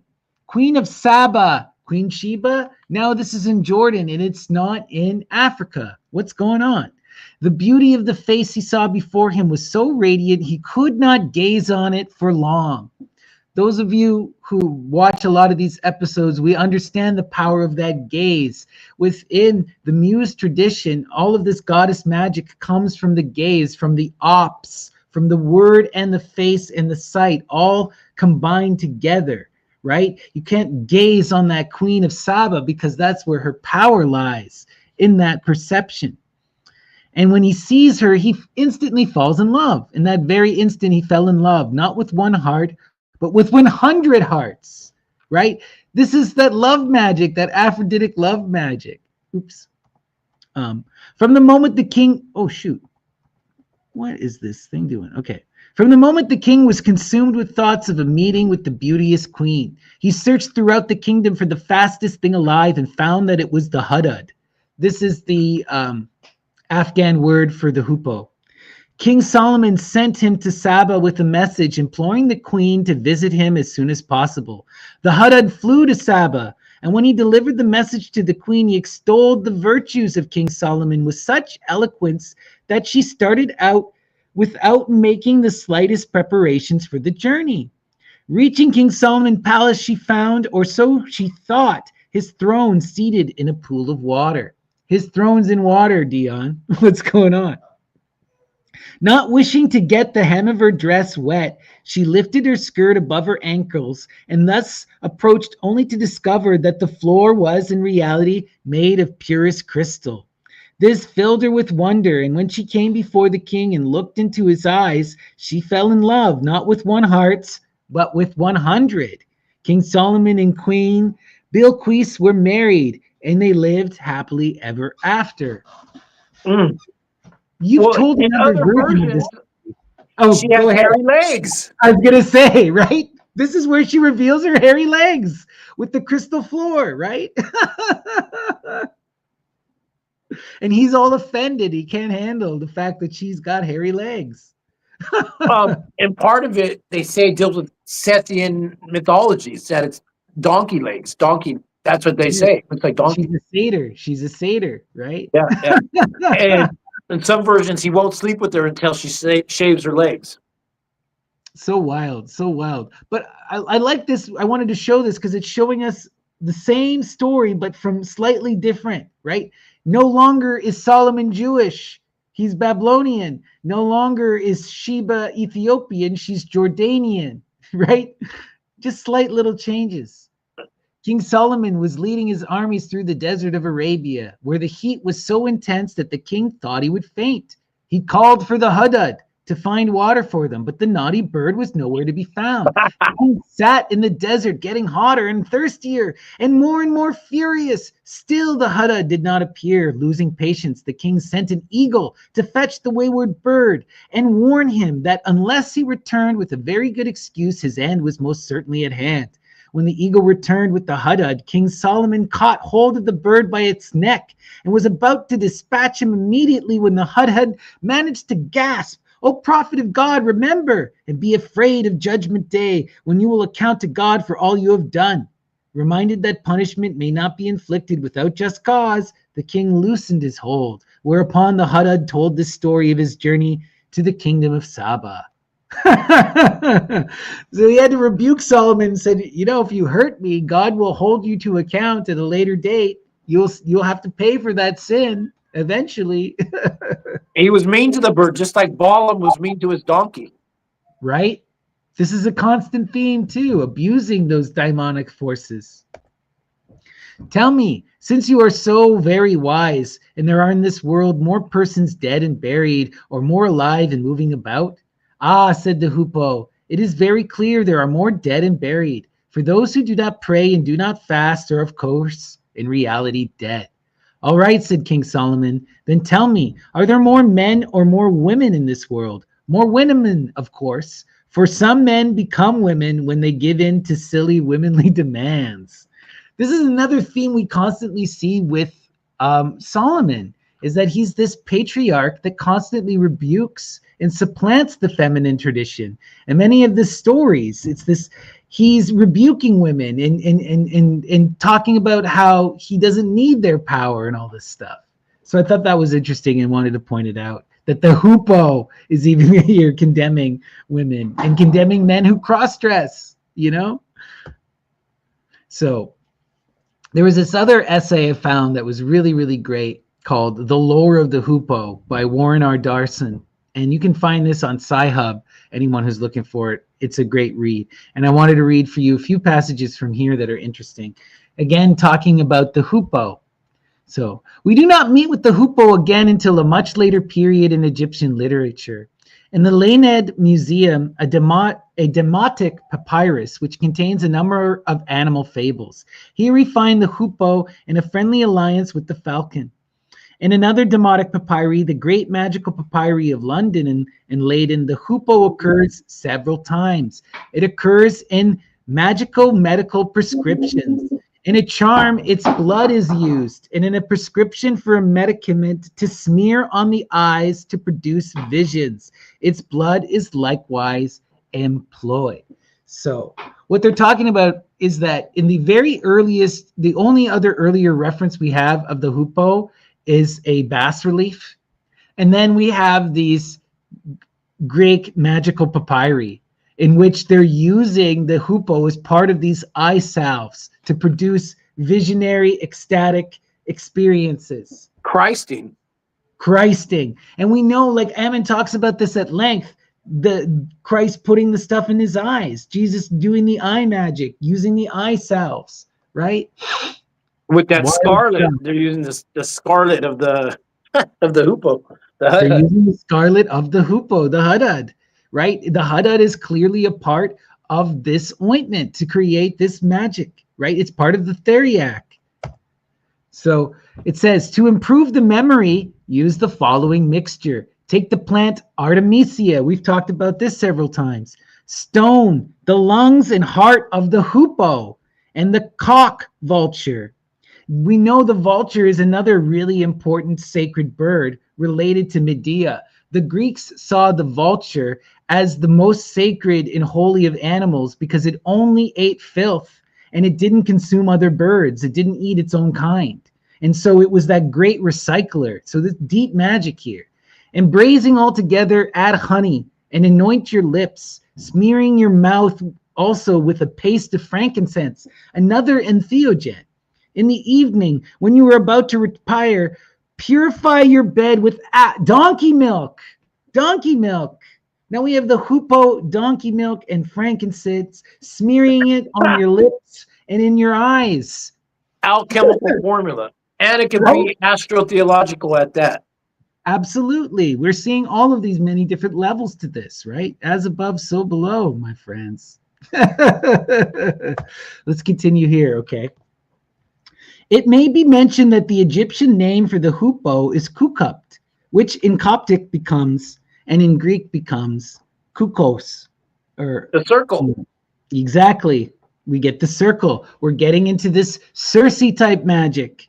The other name is probably onomatopoetic, like the Latin upupa, right? And this is where we're getting to that epoop or epup. So this is where they also get the Ku Klux Klan from. When people wonder where they got that term from, it's from the Ku Klux. It's so wild, right? And you'll see this reference in Aristophanes. He talks about the hoopoe as epoop, epop, or epoop. I'm not sure how you pronounce it exactly. But the kuklos become confused with kukulus. And there are frequent confusions of these two birds in literature. In a manuscript cited by Ducange, it is said that the hoopoe is a bird which flies in the air. It is also called the kukos and the epop, and the Hebrew, the dukifat. Likewise, obviously connected with the Egyptian word, which is rendered lapwing. In the Old Testament, and by this name, the hoopoe was known by medieval writers. So I wanted to show this because it's showing all these different ways in all of these birds are coming together. We get the kukulus, we get the hoopoe, we get, the kukupt, the Ku Klux Klan, and lapwing, right? In lapwing, anyone who reads medieval grimoires, the lapwing is all over the place. It's all over the place. So this was a wild formula. It's a little bit longer, but I had to read it for you guys because it's just so fun. Okay.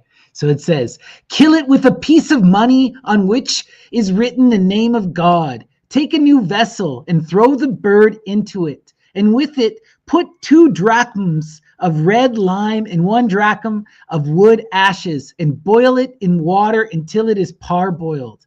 Then take out the bird. Put the head on one side and the right pinion on one side. Remove one section of it and place it in a vessel of wine. And whosoever drinketh thereof will become drunk. The left pinion is good for the man who is in thrall to his wife. Remove one section of the bird and set it in oil, and let the man drink it, and he shall be free. Tie up the right shoulder in a piece of new rag, and hang it up over a woman who is ill in her body, and she shall have relief. Steep its tongue in rose water for 5 days, and tie it up in buffalo skin, and hold it in thy hand, and the dogs will not bark at thee. Dry its skull, and macerate it in oil, and rub it on any part of the body thou wish it, and it will destroy the hair. Isn't that interesting? The hoopoe destroys hair. Makes me think of Queen Sheba again. Dry a bone on the back in the shade, and pound it, and pour oil of violets over it. And if thou rubbest it on any part of the body, the hair will grow. It also will make the hair grow. Having salted the heart of this bird with Indian salt, tie it in a lion's skin, and give it to a woman whose child will not come forth from her. Let her grasp it in her left hand, and her child will descend from her womb straight away. Now we're seeing it used in the gynecological magic. The magic of midwives, connecting us to Ruth, like you were talking about. If a man drink the lungs of the bird in a very bitter water, he will not be able to attempt to copulate all the days of his life. It'll make you a eunuch, right? If its liver be pounded and mixed with crocus, another entheogen that we see referenced all the time, it is good for the lungs and the heart and the spleen. If a man hangeth up the left wing over himself on the night of his wedding, nothing will be done. Mix its right side or loin with spani, eye paint, and smear thine eyes therewith. Apply it on your eyes, right? And everyone who seeth thee will receive thee gladly. we're seeing now that magic of the muses on display, that Magian magic. All of these women wear this eye makeup, and their gaze causes this attraction. Also, in Islam, there's surah in hadith where Muhammad talks about wearing eyeliner. Right? Right? And it causes attraction. Put the bones of its back in wine for 10 days, and then take it out and place it under the head of him thou seekest, and thou wilt not wake up until thou receivest from him thine affairs. Pound a denka of the liver of the bird and work it up in honey and cast it into a place where there are fish, and they will die and will float on the surface.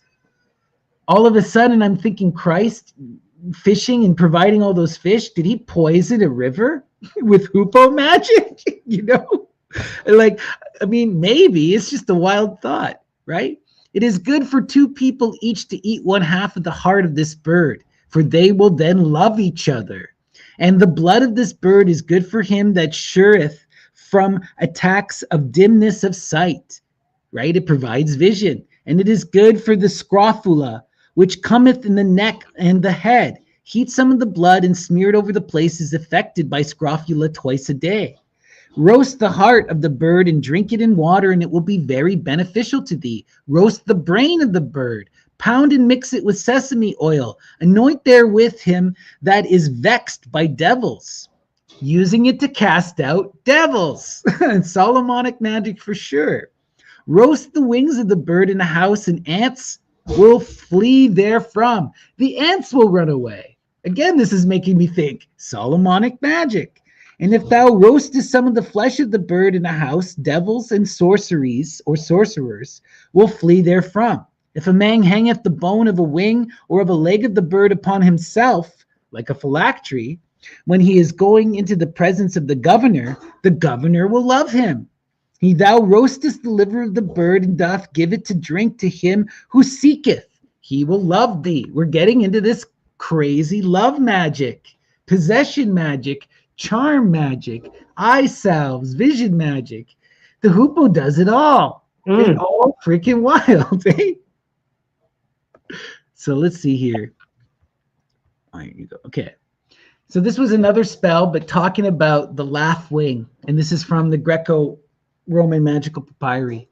The laugh wing eateth man's dirt, for it is a bird most filthy and unclean, and it is copped, crested on the head, and dwelleth away in graves or in dirt.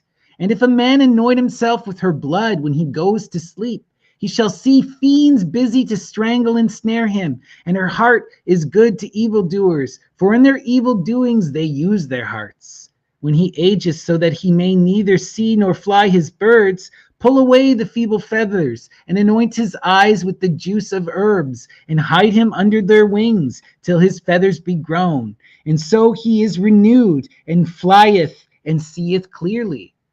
The hoopoe bird allows you to leave your body, and allows you to see spirits. It grants you all of this magic power, right? Because it is a bird of the dead, it eats the filth and leaves in graveyards. It's a spirit of that force of death, of the queen of the dead. We're getting now into Hecate magic, right? Not just Solomonic magic. We're getting into Hecate shit. Well, that's the thread I wanted to show you, that Lilith, or Babylon, the Scarlet Woman, is part of the Solomonic magic. That's right? part of, it's clearly. that's his desire nature. That was his lust nature. That's what he was chastised at the end for. And that's who the Queen of Sheba is. You see it clearly with the Queen of Saba, who worships the sun and has the power of the ops, right? She is that, you know, that Queen of Babylon, that foreign other, that magic that's fearful. And that's what the demonic magic is. It's the magic of the foreigner, right? And also confronting the self. There's so much going on. It's wild, right? So now I wanted to get into 1001 Nights. Are you okay to keep going, Dion? Or are we going to? Let's do it. Let's do it. Okay, we'll keep going. All right. So 1001 Nights is a really interesting text. Okay, before we can get into it, right? It exists in various oral forms and in partially written forms for a very, very, very long time. Okay, and it doesn't actually get fully composed until about the 14th, 15th centuries when you start seeing the first Arabic versions. But these stories are ancient and much related to earlier stuff. And it's really, I thought this was a great text for really seeing a broader Islamic approach to Solomon. And also, this is popular literature, right? This becomes translated into many languages and travels all across the globe. And it's part of this. The Arab peoples were also, they were trade peoples and they were traveling all the world. And these stories are affecting a lot of that knowledge that they gained from being these people who were engaged in cross-cultural exchange, right? So you see so much stuff like Aladdin is Chinese. A lot of people don't recognize that. But these stories are far more global too in their perspective. But I really wanted to talk about this because Solomon occurs a ton throughout the 1001 Nights. So we're going to get into it here. So here's the first time he appears. It says, "It is said that God created the jinn 2,000 years before Adam, or according to some writers much earlier, and that there are believers and infidels in every sect among them as among men. Some say that a prophet named Yusuf was sent to the jinn. Others that they had only preachers or admonishers. Others again that 70 apostles were sent before Muhammad to jinn and men conjointly. It is commonly believed that the pre-Adamite jinn were governed by 40, or according to some, 72 kings, to each of whom the Arab writers give the name of Suleiman or Solomon." So within the Arabic tradition, not in the classical Islamic tradition, but within that greater Arabic tradition, there is more than one Solomon. There is also this Solomon of the jinn, who is some form of primordial king. And all of their kings are deriving their name from this primordial Suleiman, Solomon, who is this king of the jinn. Now we're getting into some weirdness, just like we saw in the Afghan folklore, right? And that they derived their appellation from the last of these, who was called John ibn John or Jinn ibn Jinn. They get their name, the jinn name actually comes from the last Solomon, the last Suleiman, the last king of the jinn before Muhammad. And who say built the pyramids of Egypt. Get this, the original Solomon is this magical figure who builds the pyramids with the help of the jinn. Whoa, right? So it's far earlier, far more older than the Hebrew stuff. And it's dealing with something a bit different, I think. This tradition is a lot more complicated than we're led to believe. Right? Account of the pre-Adamite jinn is given by Kazwini. It is related in histories that a race of jinn in ancient times before the creation of Adam inhabited the earth and covered it, the land and the sea and the plains and the mountains, and the favors of God were multiplied upon them.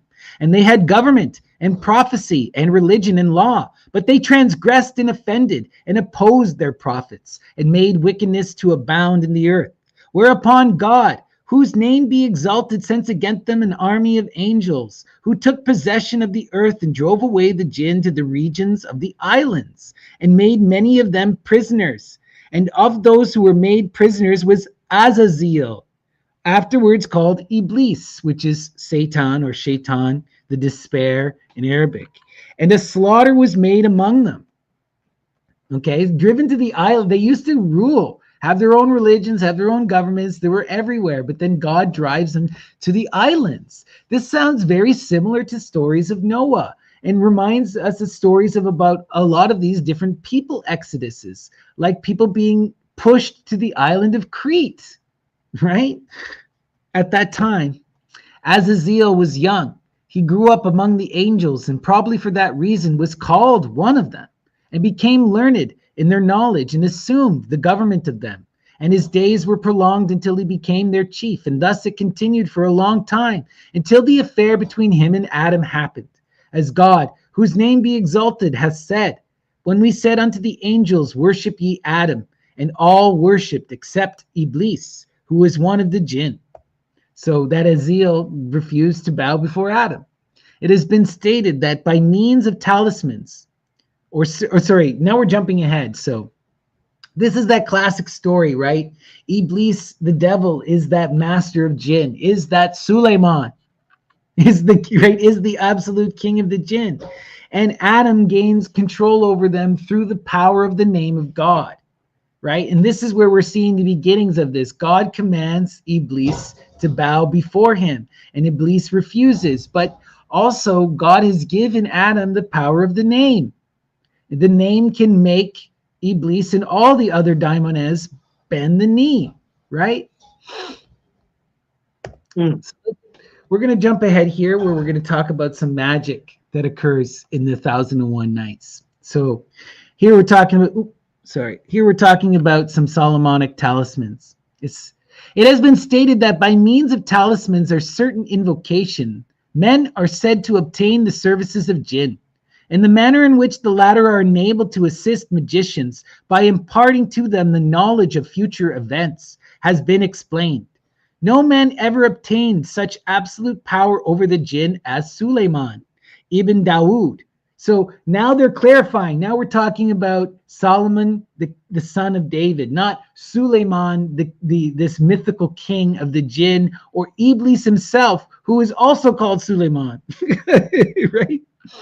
This he did by virtue of a most wonderful talisman, which is said to have come down to him from heaven. It was a seal ring, came down from heaven, upon which was engraved the most great name of God, the most secret, most powerful name, and was partly composed of brass and partly of iron.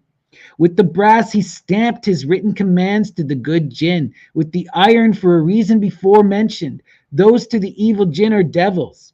So iron, for whatever reason, in a lot of these traditions, is used to command and attack the spirits. The spirits hate the iron, right?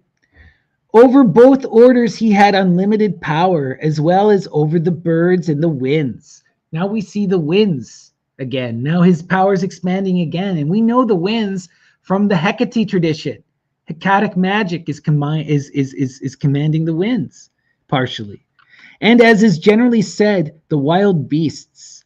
His wazir, Asaph, the son of Barakia, is also said to have been acquainted with the most great names. So his vizier, his advisor, is also a magician who can use the name, by uttering which the greatest miracles may be performed, even that of raising the dead. By virtue of this name engraved on his ring, Suleiman compelled the jinn to assist in the building of the Temple of Jerusalem and in various other works. Many of the evil jinn he converted to the true faith, and many others of this class who remained obstinate in infidelity he confined in prisons, or jars. He is said to have been monarch of the whole earth. Hence, perhaps, the name of Suleiman is given to the universal monarchs of pre-Adamite jinn. So this again is connecting him to that universal king of the jinn. Unless the story of his own universal dominion originated from confounding him with those kings. See, they're even acknowledging in this tradition that we may be thinking that Solomon is actually just a jinn. This mythology, we may be talking about the master of jinn. Mm-hmm. How wild is that? Samael. Right? Samael, like you were pointing out. It's such a good point. So we're going to get into jumping around a bit. They're going into describing magic and how that Solomonic magic works in the text. It says, divine magic is regarded as a sublime science and is studied only by good men and practiced only for good purposes. Perfection in this branch of magic consists in the knowledge of the most great name of God, Il-Ism El-Azam. But this knowledge is imparted to none but the peculiar favorites of heaven. By virtue of this name, which was engraved on the seal ring, Suleiman subjected to his dominion the jinn and the birds and the winds, as mentioned. By pronouncing it, his minister Asaph also transported in an instant to the presence of his sovereign. In Jerusalem, the throne of the Queen of Sheba. So he could teleport, right? But this was a small miracle to effect by such means, for by uttering this name, a man may even raise the dead. Other names of the deity commonly known are believed to have particular efficacies. So other names, other than the Most High, also have power, right?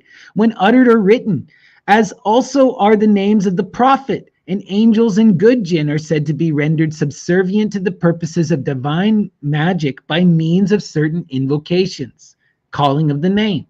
Of such names and invocations together with words unintelligible, This now gets us to our chakrateres, to the Babel words, right? The barbarous words, the Pelasgian words, the ancient stuff that takes us all the way back to flipping Samothrace, right? Mm-hmm. But what's wild is that you see this kind of barbarous word tradition within the Quran.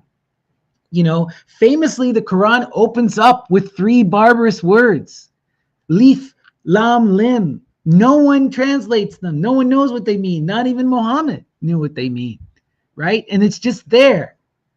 And so that's that magical opening, that calling of a secret name right in the opening of the Quran for everyone to see. And most people don't even know.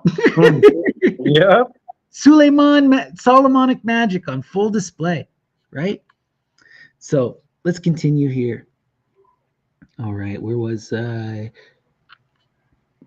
Of such names and invocations, together with words unintelligible to the uninitiated in this science. You can gain the knowledge through initiation. Passages from the Quran, mysterious combinations of numbers, right? When we were looking at the chakrateres, what did we see? You see a corruption of barbarous words and magical numbers, and also passages from sacred literature, right?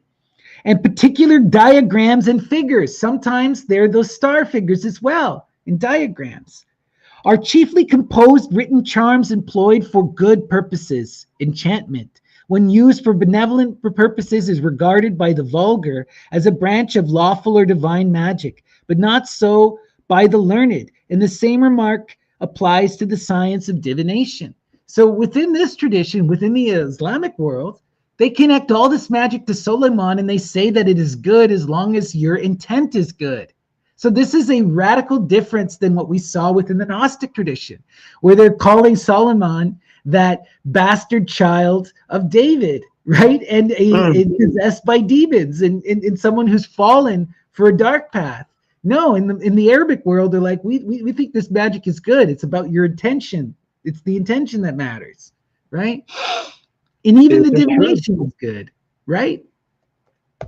So let's see. This is a note where they talk about in the text, where they get into deeper stuff, and it says, on a language of birds. It is commonly believed by the Muslims, learned and unlearned, that all kinds of birds, and many if not all beasts, have a language by which they communicate their thoughts to each other. And we are told in the Quran that Suleiman was taught the language of birds. I thought that I could boast of an accomplishment very rare in Christian countries in having learned in Egypt somewhat of this language. For instance, that the common cry of the pigeon is Allah, Allah. That, oh, I skipped the part. Anyway, all it is it's talking about how all of these various birds cry out sacred names of God. And the hoopoe, they say, cries out a sacred name, but they won't write it down, even in the notes, right? So does the hoopoe know the true name of God? It's hard to say, but that was where my mind went. Why else didn't you tell me what the hoopoe was saying? Right? So now we're going to get into a really famous jinn story. You briefly referenced it, and this will be the last thing we're going to talk about. But this is the story of the genie or the jinn and the fisherman in the magic bottle. So here we go. It says, "Thou knowest that I cast not my net more than 4 times, and I have now cast it 3 times. Then exclaiming, in the name of God, he cast the net again into the sea and waited till it was still, when he attempted to draw it up, but could not, for it clung to the bottom. And he exclaimed, there is no strength, no power but in God, and stripped himself again and dived round the net and pulled it until he raised it upon the shore. When he opened it and found in it a bottle of brass and iron, commands the spirits, right? Filled with something, and having its mouth closed with the stopper of lead, Saturnian magic, bearing the impression of the seal of our Lord Suleiman. At the sight of this, the fisherman was rejoiced and said, "This I will sell in the copper market, for it is worth 10 pieces of gold." He then shook it and found it to be heavy and said, "I must open it and see what is in it and store it in my bag, and then I will sell the bottle in the copper market." So he took out a knife and picked at the lead until he extracted it from the bottle. He then laid the bottle on the ground and shook it, that its contents might pour out. But there came forth from it nothing but smoke, which ascended towards the sky and spread over the face of the earth, at which he wondered excessively. And after a little while, the smoke collected together and he was condensed, and then became agitated and was converted into a freet, another type of jinn, whose head was in the clouds while his feet rested upon the ground. His head was like a dome, his hands were like winnowing forks, and his legs like masts. His mouth resembled a cavern, his teeth were like stones, his nostrils like trumpets, and his eyes like lamps. He had disheveled and dust-colored hair. When the fisherman beheld this Ifrit, the muscles of his sides quivered, his teeth were locked together, his spittle dried up, and he saw not his way. The Ifrit, as soon as he perceived him, exclaimed, "There is no deity but God. Suleiman is the prophet of God. O prophet of God, slay me not, for I will never again oppose thee in word or rebel against thee in deed." "O Marid," said the fisherman, "dost thou say Suleiman is the prophet of God? Suleiman has been dead 1,800 years, and we are now in the end of time. What is thy history, and what is thy tale, and what was the cause of thy entering this bottle?" When the Marid, that's another name for jinn. "Know then," said he, "that I am one of the heretical jinn. I rebelled against Suleiman, the son of Dawood, I and Shakir the genie, and he sent to me his wazir, Asaph, the son of Barikia, who came upon me forcibly and took me to him in bonds and placed me before him.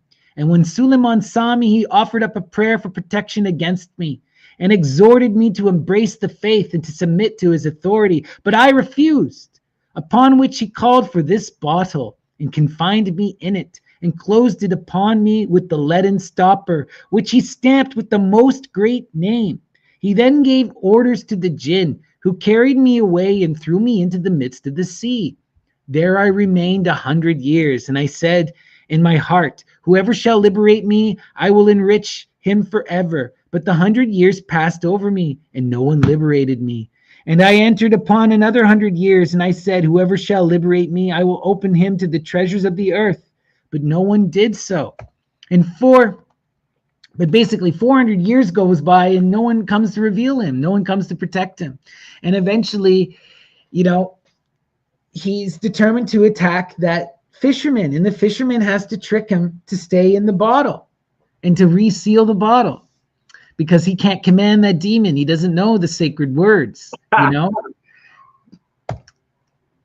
And so I wanted to read this note about the story and that mention of Sakir el-Genie.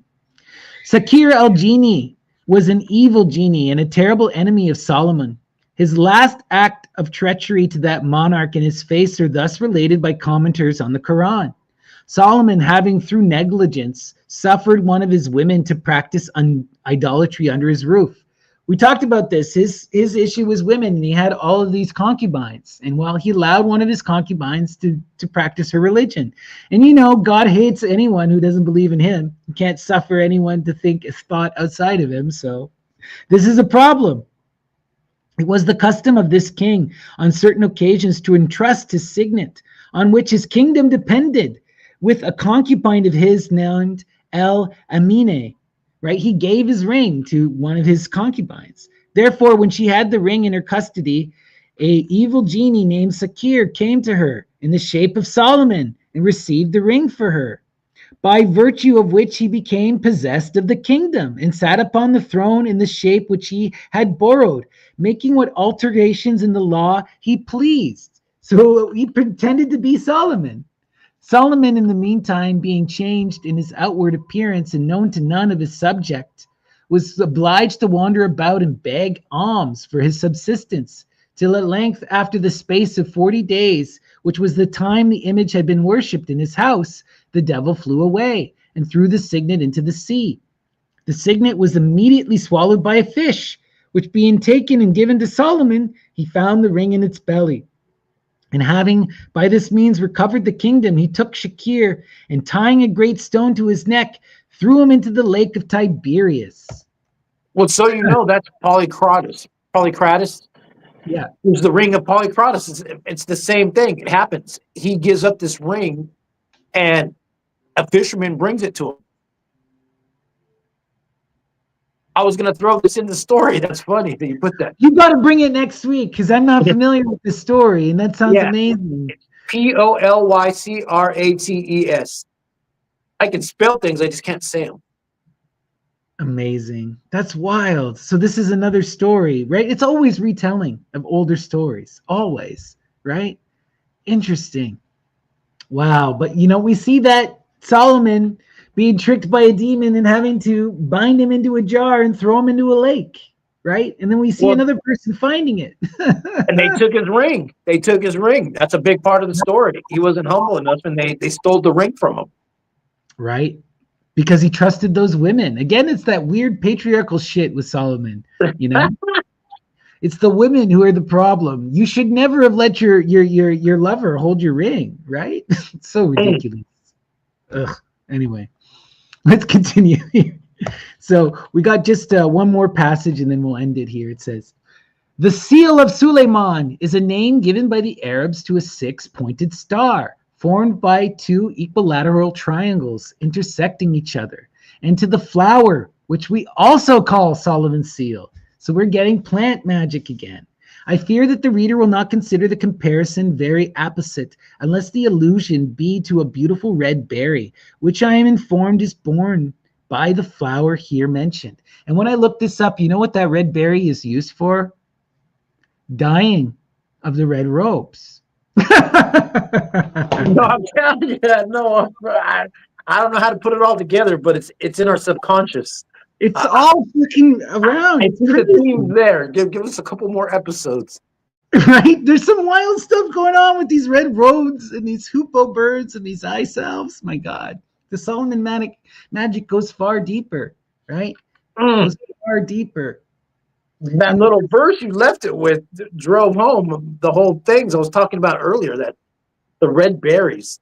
Right? The red berries. And this is the thing. I love that stuff which talks about how there is this older tradition about Suleiman, who is a demon king.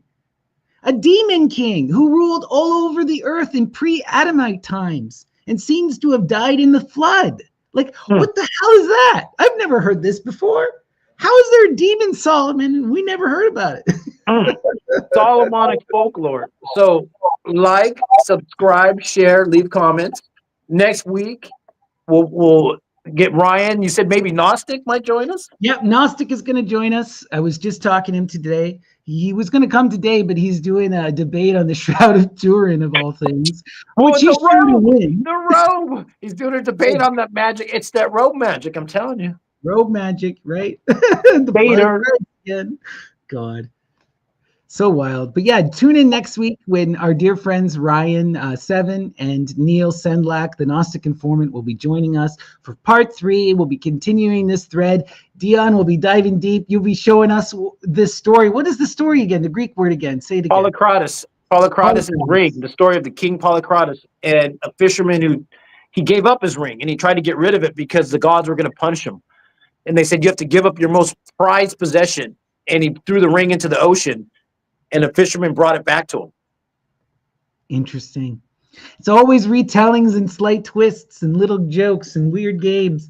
So much fun. But this was a lot of fun. If you're enjoying, again, like and subscribe. And join us next week when we dive deeper into this magical image of King Solomon. Thank you guys so much. Peace and love.